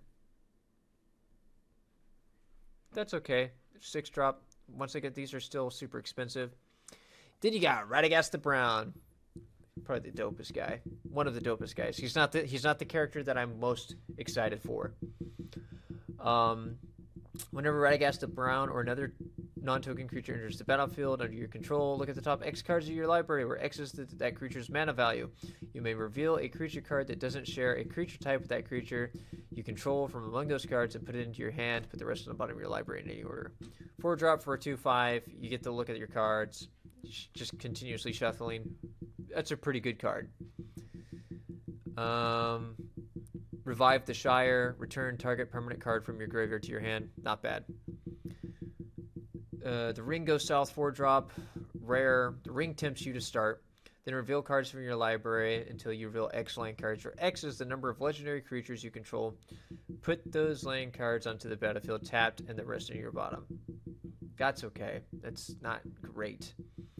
Shortcut to Mushrooms. When Shortcut to Mushrooms enters the battlefield, the Ring tempts you. At the end of your end step, if a permanent you controlled left the battlefield this turn, put a +1/+1 counter on target creature you control. That's a pretty good card. Allows you to keep going and without having to, if you lose a creature, you can start building up another creature. So not bad. Woe's Pathfinder, 2-drop, 1/1, 1 mana of any color, or 7, and another target creature gets +3/+3 and trample until end of turn. That secondary ability is expensive, but that first ability is not bad. Then we have our multicolored. This is where the big boy stuff comes in. These are all just like super crazy characters here. Aragorn, company leader. He's a 3-drop with 1 green, 1 white. Whenever the ring tempts you, if you choose a creature other than Aragorn, company leader, as your ring bearer, put your choice of a counter from among First Strike, Vigilance, Death Touch, and Lifelink on Aragorn. When you put one or more of those counters on Aragorn, put one of each of those kinds on up to one other target creature. This card's busted. Absolutely crazy. Aragorn the Uniter. He's a 4-drop. One of red, green, white, and blue. Whenever you cast a white soldier spell, create a 1/1 white human token. Whenever you cast a blue spell, scry 2. Whenever you cast a red spell, Aragorn the Uniter deals 3 damage. And whenever you cast a green spell, target creature gets +4/+4. Kind of busted. Arrow and Mortal Queen, another 3-drop, 1 green, 1 white. Enters the battlefield with an indestructible counter on it. Remove an indestructible counter, and another target creature gains indestructible until end of turn. Put a +1/+1 counter and a lifelink counter on that creature, and a +1/+1 counter and a lifelink counter on Arwen. Pretty nice. And then you got Arwen again. Whenever you scry, put a +1/+1 counter on target creature. 2-drop for 2/2. This card is a uncommon because that secondary ability is so high. Then we've got the Balrog. It's expensive. 7-drop. The spell costs one less to cast for each permanent sacrifice this turn. You could really work this in with food tokens. You can sacrifice 5 food tokens and get this out for 2. So that's pretty good. It has haste, can't be blocked except by legendary creatures, and when the Balrog dies, destroy target artifact or creature an opponent controls. Pretty good. Then we see our boy Bilbo here, retired burglar. White and red. Interesting. Probably because of the fireworks, I would have to assume. When Bilbo, retired burglar, enters or leaves the battlefield, the ring tempts you. So, not bad. Whenever it deals combat damage to a player, create a treasure token. Pretty good stuff. Butterbur, Bree Innkeeper. Beginning of your end step, if you don't control a food token, create one. It's okay. Denethor, Ruling Steward. He is a 3-drop, 1 white, 1 black. Hey, thanks for the lurk, buddy. Beginning of your end step, if a creature died under your control this turn, create a 1/1 white human soldier creature token. 2, sacrifice another creature. Each opponent loses 1 life, you gain 1 life. So kind of an indefinite way to each turn gain 1 life. Or I guess it doesn't, you can do it multiple times in a turn as long as you have mana. Doors of Durin. It's a 5-drop, 1 red, 1 green. Legendary artifact. These are all, the dual colors are mostly legendary, so we're probably going to be covering a lot of these. Apologies if it is a little boring. But these are the cards that kind of matter a lot. Whenever you attack, scry 2, then you may reveal the top card of your library. If it's a creature card, put it onto the battlefield tapped and attacking until your next turn. It gains trample if you control a dwarf, and hexproof if you control an elf. Crazy. Got our next version of Elrond, Master of Healing, 4-drop, 1 green, 1 blue. Whenever you scry, put +1/+1 on each of up to X target creatures, where X is the number of cards looked at while scrying this way. Whenever a creature you control with a +1/+1 counter on it becomes the target of a spell or an ability you control, you may draw a card. Eowyn Fearless Knight. Or I guess this is an okay card. It's not super crazy, but it is effective. Eowyn Fearless Knight, 4-drop, 1 red, 1 white. It has haste, already super good. Any card that has haste on it is just crazy to begin with.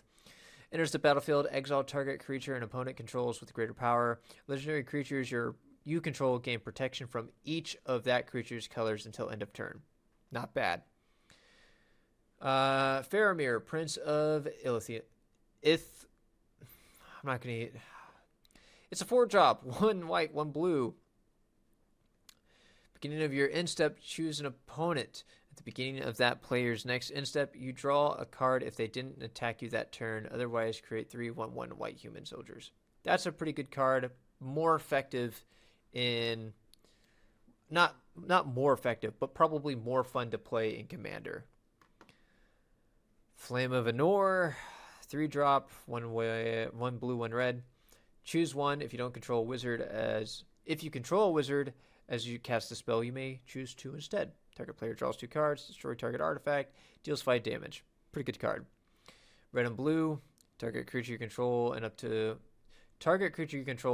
one other legendary creature you control.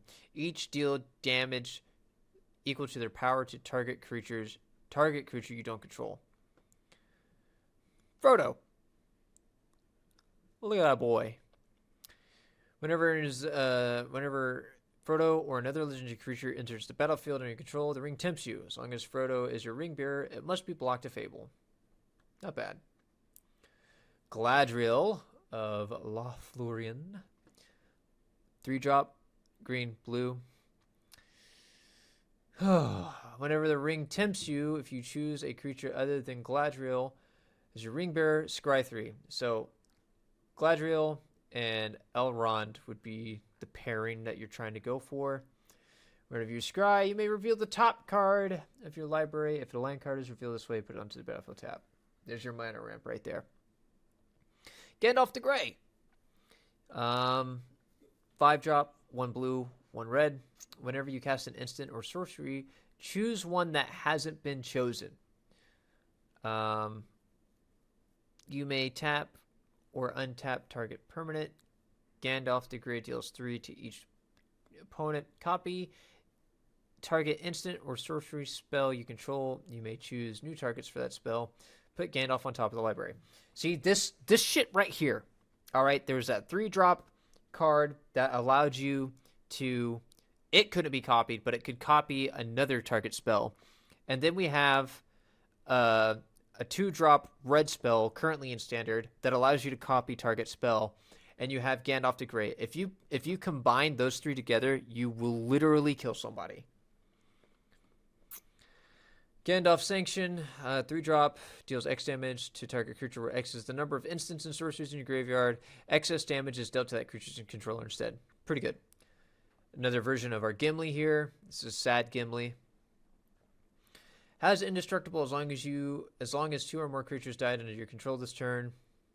Whenever another creature you control dies, put a +1/+1 counter on Gimli. When this ability resolves for the 3rd time this turn, Gimli fights up to 1 target creature you don't control. Not a bad card. Gwar the Windlord. Pretty expensive. This spell costs 2 less to cast as long as you've drawn 2 or more cards this turn. Not bad. Flying and Vigilance. Other breeds you control have Vigilance.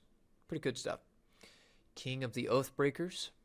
4-drop, 1 white, 1 black. Flying, whenever he or another spirit you control becomes the target of a spell, it phases out. Says, I can't read.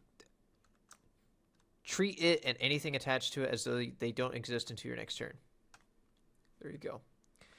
Whenever or another spirit you control phases in, create a 1/1 white spirit creature token with flying. Pretty crazy. Another Legolas. They have a lot of Legolases, or I guess there's only been 2 Legolases, but I feel like I've just seen him a lot. Reach, whenever you scry. If Legolas counter of Killis is tapped, you may untap it. Do this only once per turn. Whenever a creature an opponent controls dies, put a +1/+1 on Legolas. Lotho, Corrupt Sheriff. 2-drop. Whenever a player casts their 2nd spell each turn, you lose 1 life and create a treasure token. You lose 1 life. This is a bad card. I don't get. I mean, it gives you extra mana. I get it. but I personally wouldn't run that card. Malhur, Uruk High Captain, 2-drop, red, menace. If one or more +1/+1 cards be put on an army, goblin, or orc you control, that many +1/+1 counters are put on it instead. Not bad. We got Mary, Esquire Rohan. 2-drop, red, white. Haste, always haste. Mary has first strike as long as it's equipped, and whenever you attack with Mary and another legendary creature, draw a card. That's pretty good. The Mouth of Sauron, 5-drop, seems kind of expensive. Enters the battlefield, target player mills 3 cards, then amasses X, where X is the number of instant and sorcery cards in that player's graveyard. That's not bad. It's okay. Old Man Willow, probably the cheapest tree folk that we've seen. Old Man Willow's power and toughness are equal to the number of lands you control. Whenever Old Man Willow attacks, you may sacrifice another creature or token. When you do, target creature an opponent controls gets -2/-2 until end of turn.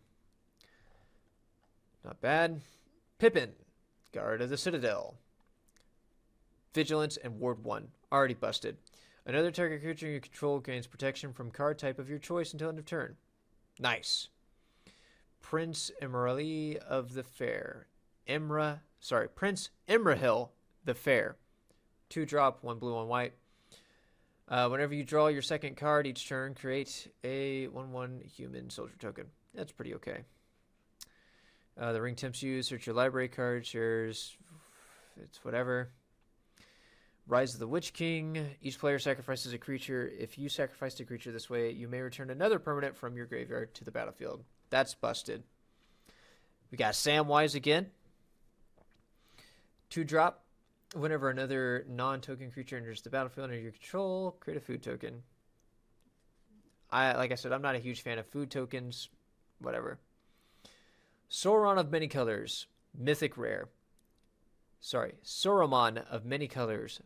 He's a mythic rare. He's a 6-drop, white, blue, black, and I'm pretty sure he's broken.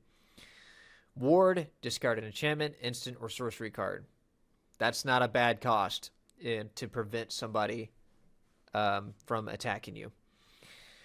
Whenever you cast your second spell each turn, each opponent mills 2 cards. When one or more cards are milled this way, exile target enchantment, instant, or sorcery card with equal or lesser mana value than that spell from an opponent's graveyard.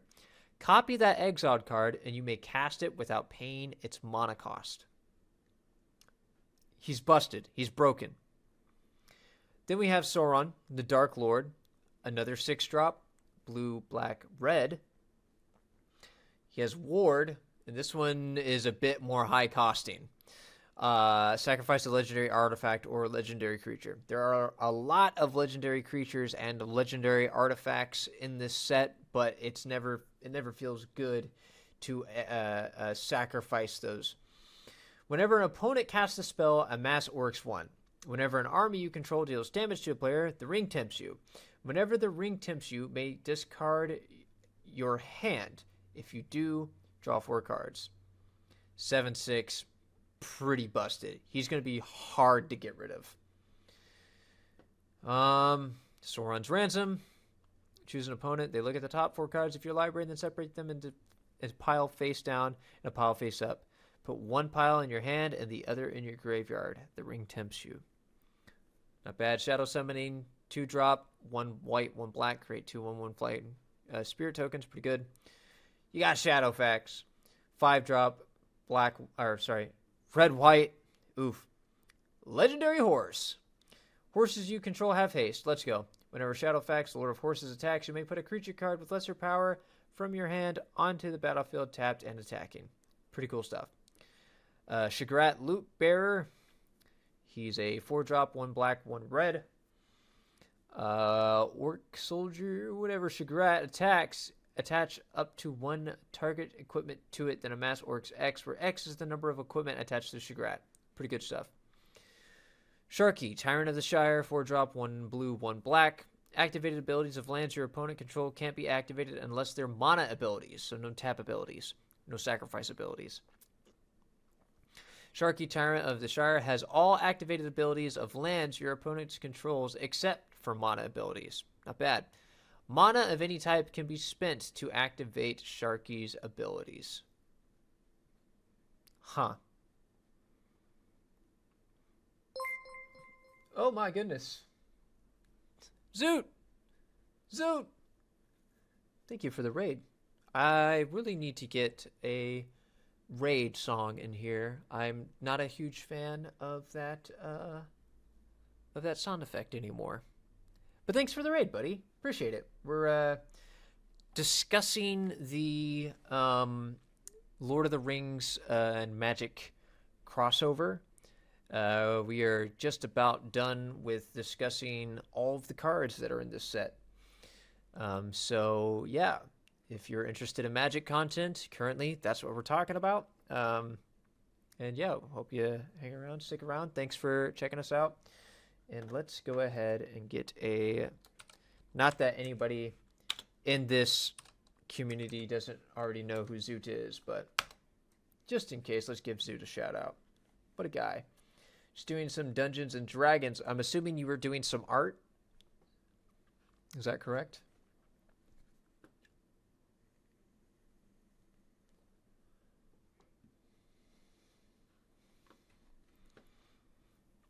Also, yeah, nice. Feel free to, go get yourself a drink or whatever you need to do to take care of yourself. Moving forward, Shelob, Child of Ungoliant. Death Touch Ward 2, pretty good. Other spiders you control have Death Touch in Ward 2. That's busted. Whenever another creature deals damage this turn by a spider you control dies, create a token that's a copy of that creature, except it's a food artifact with 2 sacrifice this artifact, gain 3 life, and it loses all other card types. Huh. So, whenever another creature dealt damage this turn by a spider you control dies. Got you. You're just making food tokens. Okay. It's pretty crazy. A lot of these cards are busted, actually. If you have a chance to go and look through the set, it's silly. Schmeagle, the helpful guide. It's a 3-drop green-black. And at the beginning of your end step, if a creature died this turn, if it died under your control this turn, the ring tempts you. Pretty good. Whenever the ring tempts you, target opponent reveals cards from the top of their library until they reveal a land card. Put that card onto the battlefield tapped under your control and the rest into their graveyard. Now that's busted. That's stupid. We have Strider, which is Aragorn. Yeah. 4-drop with landfall. Whenever a land enters the battlefield under control, target creature gets +1/+1 until end of turn. Then if that creature has power 4 or greater, it gains first strike until end of turn. Not a bad card, but whatever. Theoden, King of Rohan. 3-drop. Whenever Theoden, King of Rohan, or another human enters the battlefield under your control, that target creature gains double strike until end of turn. Pretty good cost for a 3-drop. Here is my boy. This is the card that I'm most excited to deal. Motherfucking Tom Bombadil, baby. I fucking love Tom Bombadil. My favorite character in all of J.R.R. Tolkien's shit. Love it. Let's see what he does. He is a 5-drop. He costs 1 of each color.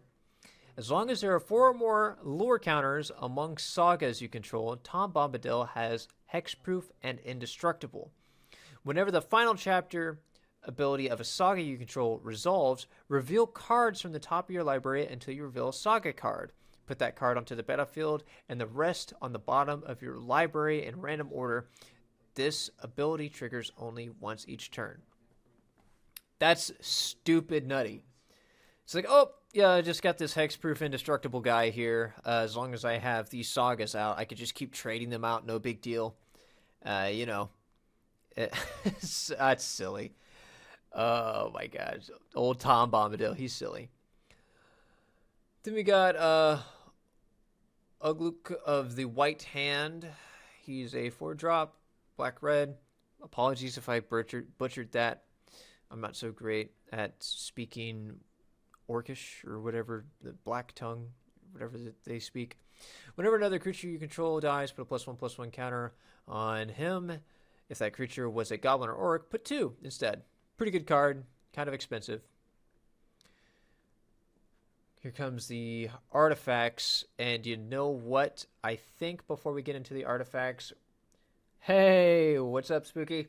Before we get into the artifacts, because I have an ad that's getting ready to come up, I'm going to do a quick ad break again. I've been talking a lot, get myself something to drink, and that should be the last ad break of this morning's stream. And yeah, so please stick around, and I will get back to you here in a second. You know what? Your love is brutal, and I do want more. I'm addicted to the hard stuff, you know? What can I say? Oh, we're almost there. We're almost through every card. Lots of artifacts. A lot of them you are going to recognize probably from the movies because that's where they draw a lot of their art from. But, you know, we're going to take a look. We got Andril, Flame of the West, 3 cost. Cryptid creature gets +3/+1. Whenever a cryptid creature attacks, create 2 1/1 white spirit creature tokens with flying. If that creature is legendary, instead create 2 of those tokens that are tapped and attacking, and equipped as 2. So to effectively use this in 1 turn, you have to have 5 free open mana. Barrow Blade, 1-drop, equipped creature gets +1/+1. Whenever a equipped creature blocks or becomes blocked by a creature, that creature loses all abilities until end of turn. Equipped 1. That's silly. Straight up silly. Like if you get blocked by a creature with a death touch or first strike, you're like, no, you don't have those things because I've got Borrow Blade. Crazy.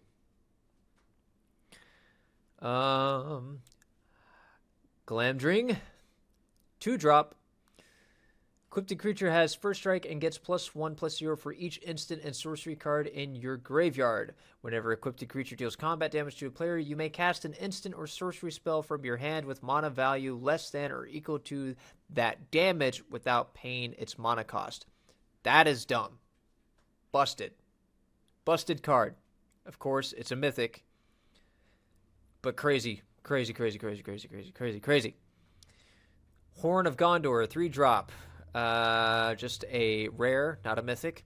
When Horn of Gondor enters the battlefield, create a 1/1 human creature token. Create a 1/1 human soldier creature token. Tap 3, tap, create X 1/1 human white soldier creature tokens, where X is the number of humans you control. So that's pretty good. Horn of the Mark, also a rare.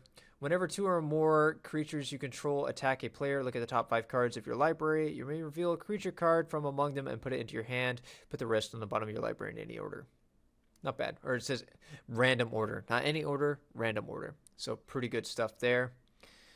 3-drop. Inherited Envelope's not that great. Limbas. Enter the battlefield, scry 1, then draw a card. Tap 2, sacrifice, gain 3 life.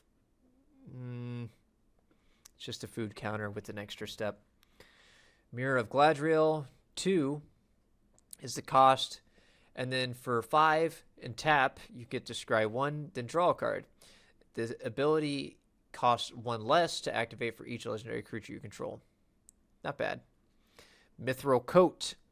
Flash, indestructible. When Mithril Coat enters the battlefield, attach it to target legendary creature you control. A cryptid creature has indestructible. Equip 3. And it's a 3 cost, so not bad. The One Ring. This is the ring that everyone's losing their head over for the 1/1 serialization. This is just the regular version that you can get in regular booster packs. It's indestructible. When it enters the battlefield, if you cast it, you gain protection from everything until your next turn. And at the beginning of your upkeep, lose 1 life, put a burden counter on the 1 ring. Tap it, put a burden counter on the ring, draw a card for each burden counter that is on the ring. So, you know, you don't have to use it, but the more that you do use it, the more that it hurts you. Kind of like it does in the books and in the movie. It makes you worse the longer you use it. We got Palantir of Orthenic. 3-drop, mythic rare. At the beginning of your end step, put an influence counter on Palantir of Orthenic and scry 2. Then, target opponent may have you draw a card. If that player doesn't, you mill X cards, where X is the number of influence counters on Palantir of Orthenic. And that player loses life equal to the total mana of the... Wow. Okay, yeah. That's a you let me draw or you die sort of situation. And with the Elrond and Ewan, or I fucked up her name. Eowyn. Nope, that doesn't sound right either. I've said their names too many times. Everything sounds weird. The blue-green multicolored cards, this is what you... Because it scries every end step. So that's your scry engine right there. Vial of Gladriel, 3-drop, rare, legendary artifact. If you would draw a card while you have no cards in hand, draw 2 cards instead. If you would gain life while you have 5 or less life, you gain twice that much life instead. And tap 1 for 1 mana of any choice. That's a really good legendary artifact. We have Sting, the Glinting Dagger, 2-drop, legendary artifact. Equip the creature gets +1/+1 and has haste. At the beginning of each combat, untapped equipped creature. Equipped creature has first strike, and as long as it's attacking as long as it's blocked or blocked by a goblin or orc. Equip 2. Not a bad card. Stone of Eric, 1-drop. If a creature an opponent controls would die, exile instead. 2, tap, sacrifice the stone, exile target player's graveyard in whole, and then draw a card. That's kind of crazy. And then the Wizard's Rocket. When it enters the battlefield, tap, X, tap, sacrifice, add X mana with any combination of colors. And then when it's put into the graveyard from the battlefield, draw a card. Not bad. So, you know, if you have...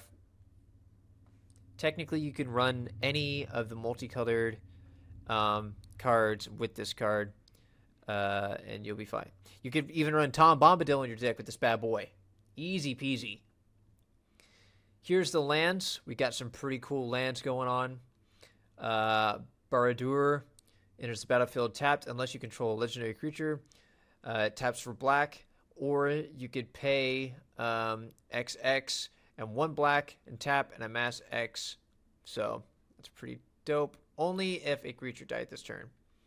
Great Hall of the Citadel, tap for a colorless, or pay 1, tap, and then add 2 mana in any combination of colors, but you can only spend it to cast legendary spells. Situational, but pretty good. We've got the Grey Havens. It's a legendary land, so you can only have 1.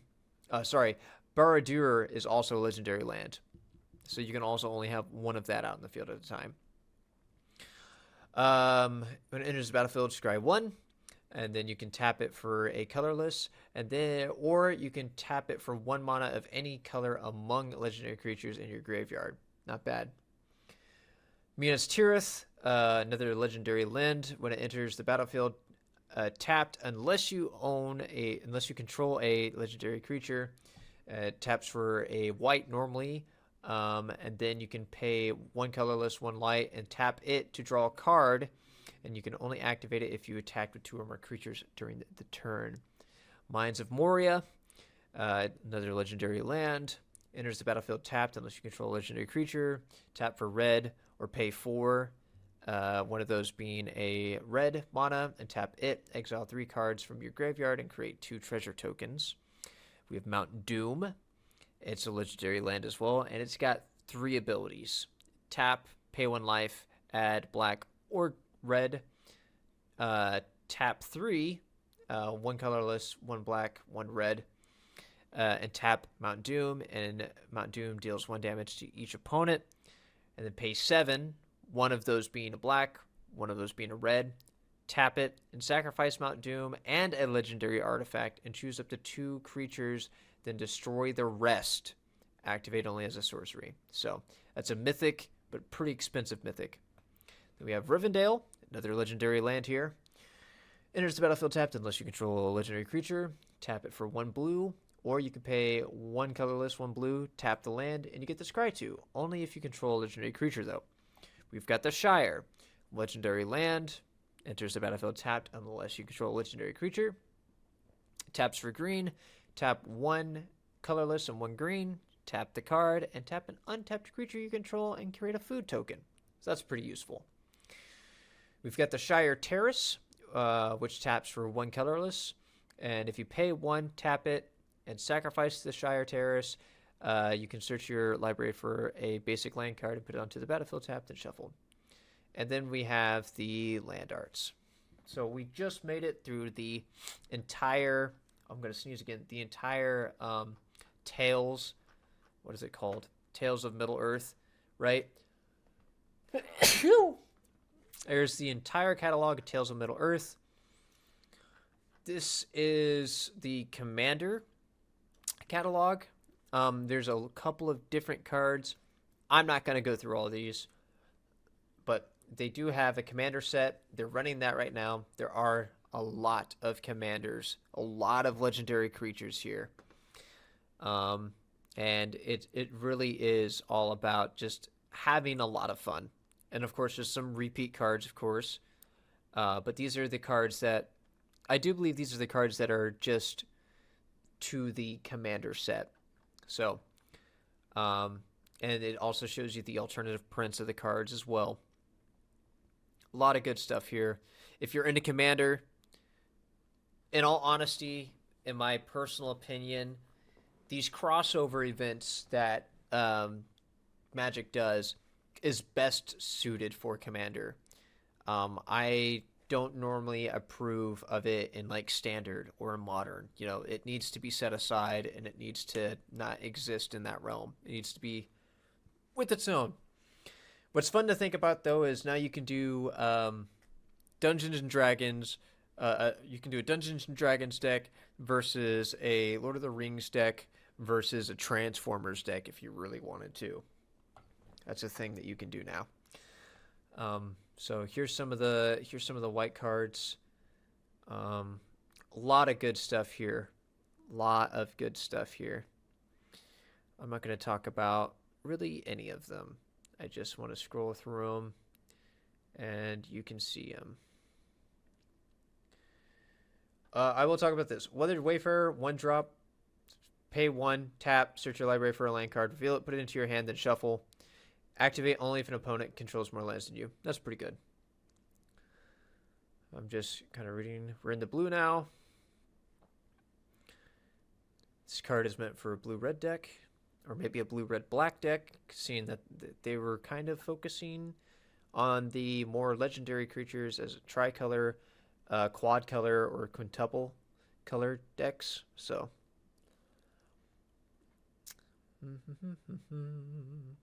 gain control of each non-commander creature with mana 3 value or less. That's busted. And of course, you just have the alternate arts. Pretty good stuff. This is an interesting art style. It's got like lines on it. Oh. If this is the first card that you draw, you can pay for a miracle cost. It's called Devastation Tide. Normally a 5-drop with 2 blue. Return all non-land permanents to their owner's hands unless it's the first card that you draw in the first hand. You draw this card for a miracle cost when draw it if it's the first card you drew this turn. Oh, even more broken if it's just the first card you drew. So like on your upkeep, you draw it, done. 2. Silly. Oh, look, there's Opt. Good stuff. Swan Song. I haven't seen that card in a little bit. Good stuff.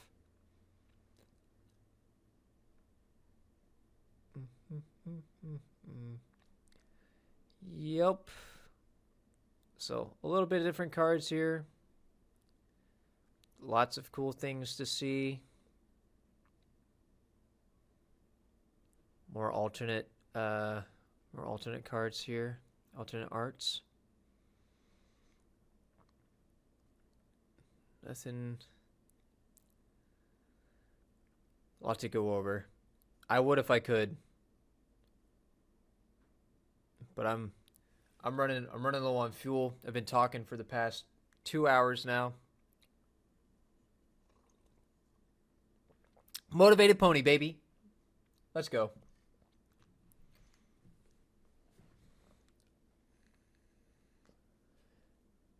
Oh, they brought back Arbor Elf. Not bad. This enchantment's busted. Ascetism, I think is how that's pronounced. 5-drop. Creatures you control have hexproof. 1 colorless, 1 green. Regenerate target creature. Busted. Birds of Paradise. 1-drop. Flying. Add 1 mana of any color. That's busted. Elvish Mystic. They brought Elvish Mystic back, baby. Let's go. Huh? This is stupid. 4-drop, 1/1. Pay 1 green, tap. You may put a creature card from your hand onto the battlefield. Jesus. Yep. Hornet Queen. 7-drop. Flying Death Touch. When it enters the battlefield, create 4 1/1 green insect creature tokens with flying 1/1. Flying and Death Touch. Not bad. But it's a 2/2. It's pretty expensive. Oh, Overwhelming Stampede. That's a good card. Overwhelming Stampede. English is my main language. I promise. Then you've got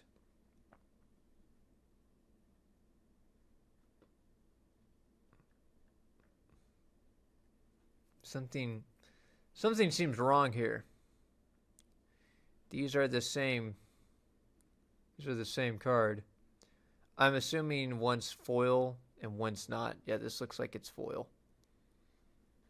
I'm assuming that's what's going down because it's the same card. Got another version of Frodo, Eowyn, Gladriel. Got a different version of Sauron. Pretty cool. Another version of Aragorn. Another version of Saruman. Another version of Gandalf. Another version of the Balrog. Another version of Bilbo. Boromir. Another version of Elrond. Eomer. Faramir. Ooh, Grima. A new saga. The first 3 steps of the saga are create a 3/3 Black Wrath creature token with Menace. The ring tempts you. There you go. Lord of the Nazgul. Got another version of Mary. Oh, we got another version of Radagast. Another version of Pippin. Ooh, partner. Partner, that's 2 commanders. They have a partner ability. That's dope. Didn't realize that.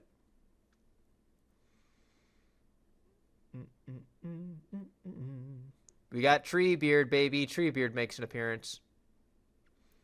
And then we got some alternative art for all the cool guys. So, all art. I think these are the color dealies. And then these are the full arts. Oh, yeah. Oh yeah. Oh yeah. Oh yeah. Big boy moves here. Good stuff. Good stuff. Oh, and they brought back Supreme Verdict. Look at that. Oh, there's artifacts too. Fuck. Yep. Yep. Let's run through those. Equipped creature gets +1/+1 for each creature you control. When a legendary creature enters battlefield under your control, if there are no monarchs, you become the monarch. Okay, they're introducing monarchs again. Not bad.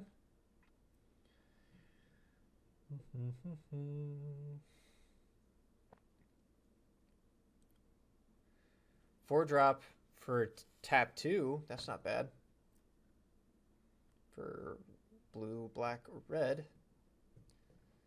Then some other stuff. Sorry, the full arts, the alt arts for the artifacts that they just showed.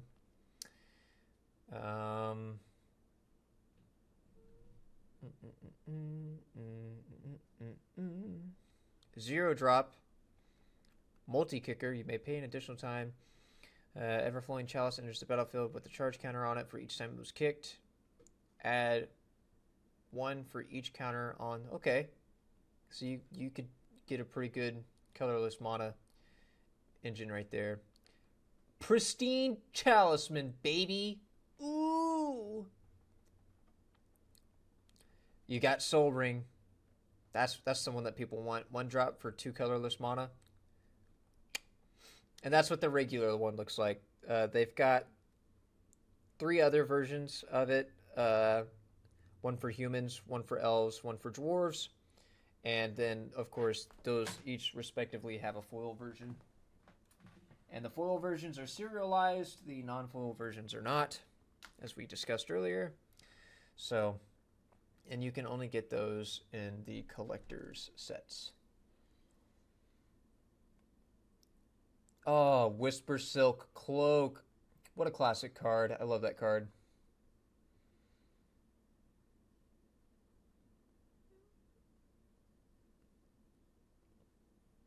Creatures with power greater than the number of cards in your hand can't attack?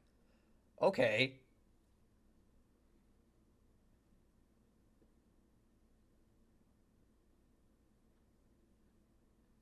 Three rings for the Elven Kings. Do they have... They have 1 for the dwarves and 1 for the humans? The answer is no. I don't know why they did that, but whatever. And we've got lands. Pretty cool lands. One of these are foil, one of these are not. And I'm assuming that's how all of these are going to go.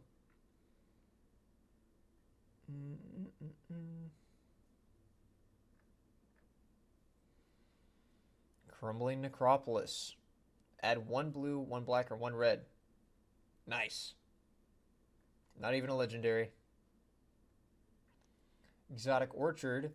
Add 1 mana of any color that a land an opponent controls could produce. Okay.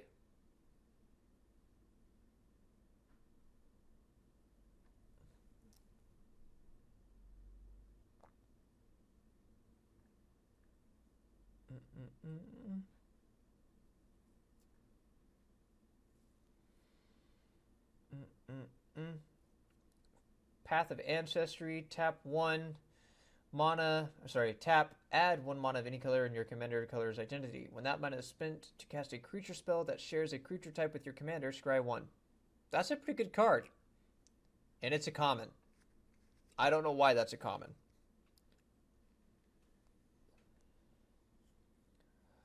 Scattered Groves, they brought that back. Scored Barrens. A lot of these are just reprints. They added a lot. They added a lot.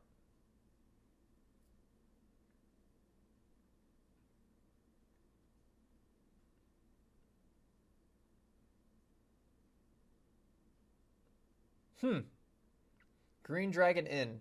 Tap for a colorless mana or tap. Each player gains control of all creatures they own. Pretty cool.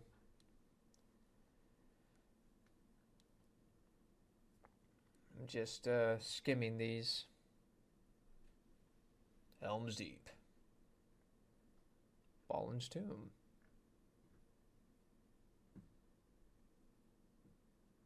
Man, these full arts are fucking dope.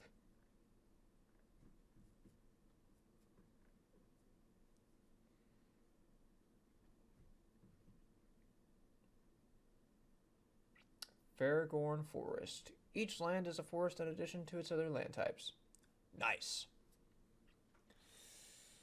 Oh man, what a way, what a way to go about that.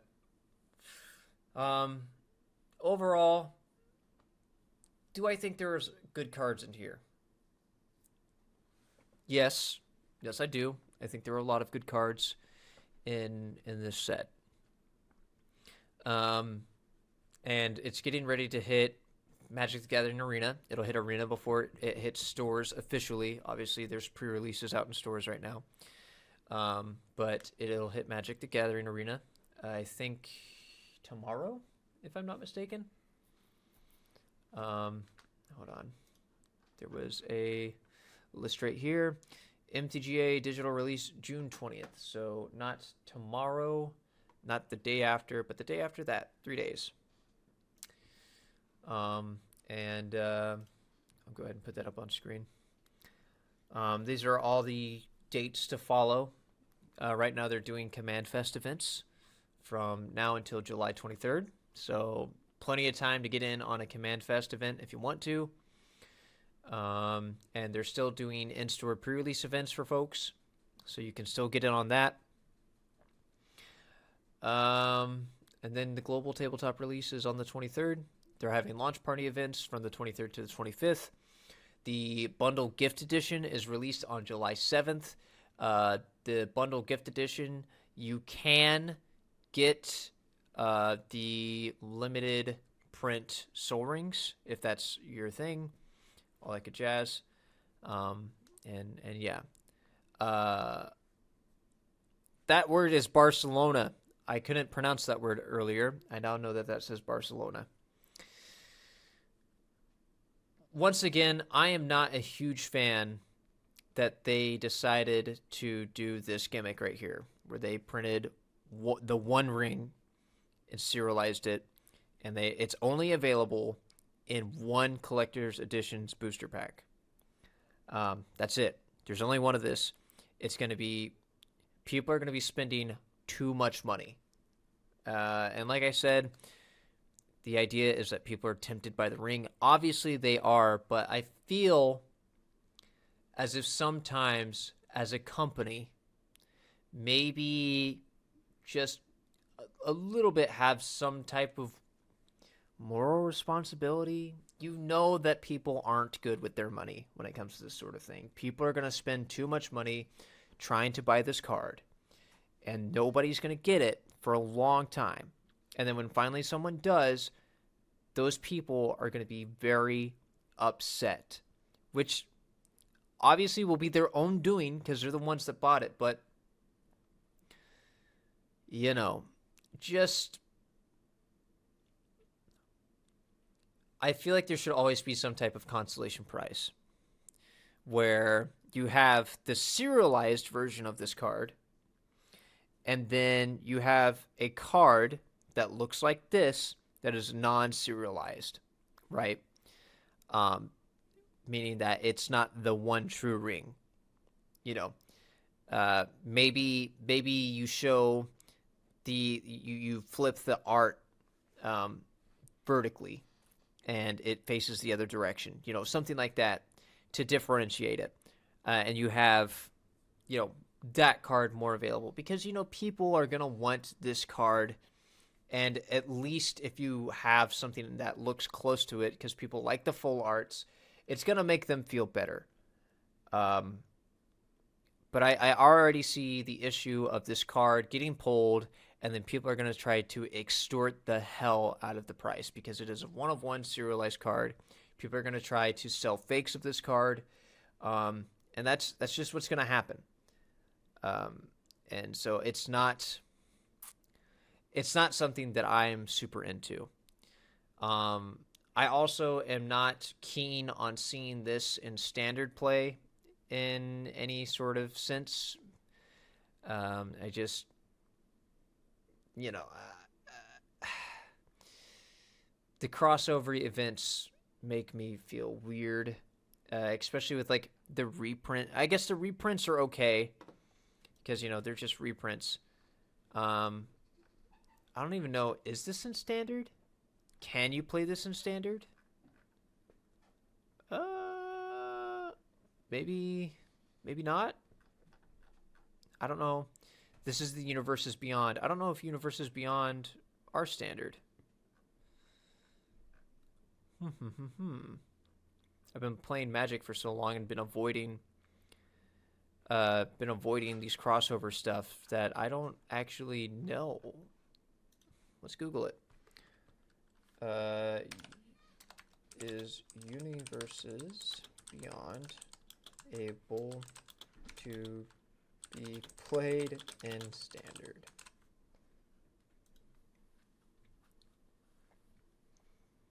Okay, so they're out of standard, but they're used in Commander and in Modern. If you play Magic the Gathering Arena, that means that you're going to see it in Brawl, Historic, probably Alchemy, and all that good jazz. So, not in standard, but it's everywhere else, which I guess is somewhat better. But I guess when I say standard, I meant like your standard formats, Modern, whatever. These Universes Beyond should have its own thing where Universes Beyond can only play Universes Beyond. But other like regular cards are legal in Universes Beyond, but Universes Beyond cards aren't legal in regular formats unless, of course, they're reprints. That's just my personal opinion on it. Not everyone's going to agree. That's okay. Folks, it has been 2.5 hours. Thank you for sitting in on the stream. Thank you for listening to me rant and painstakingly go over every card in the main set. Not every card, but practically every card in the main set. And all that good jazz. It means a lot when you do that. And we're going to pass on Zoot's wonderful, wonderful kindness. Hey, Richard. Thanks for stopping by. We're going to pass on Zoot's wonderful kindness, and we're going to push this ticket forward. You've been here the whole time? Oh, my goodness. I didn't even know. You didn't even use a little... I have a lurk function. Well, thanks for staying the whole time, and thanks for watching me talk about the stupid Lord of the Rings set. We're gonna raid Studio Johnny Q. He's a cool guy of ours. He's a good soul. He deserves some love. And if I could spell his fucking name for the life of me, that would be cool as well. We're just gonna... Oh, he's not online anymore. Well, shit. No wonder why I couldn't rate him. I'm not gonna pull Brutal Richard here and rate a dead channel. So with that being the fact, we'll just end stream. So thanks everyone for watching. I appreciate it. I will be back at 7 p.m. tonight. Dylan should be here. And depending on what's going on, we'll probably play Magic the Gathering, or maybe we'll do some Exo Primal Beta, maybe even with Brutal Richard, or we might just join Brutal Richard's stream and play Exo Primal Beta with him if he is playing that. So, the possibilities. Once again, thanks for watching. See ya.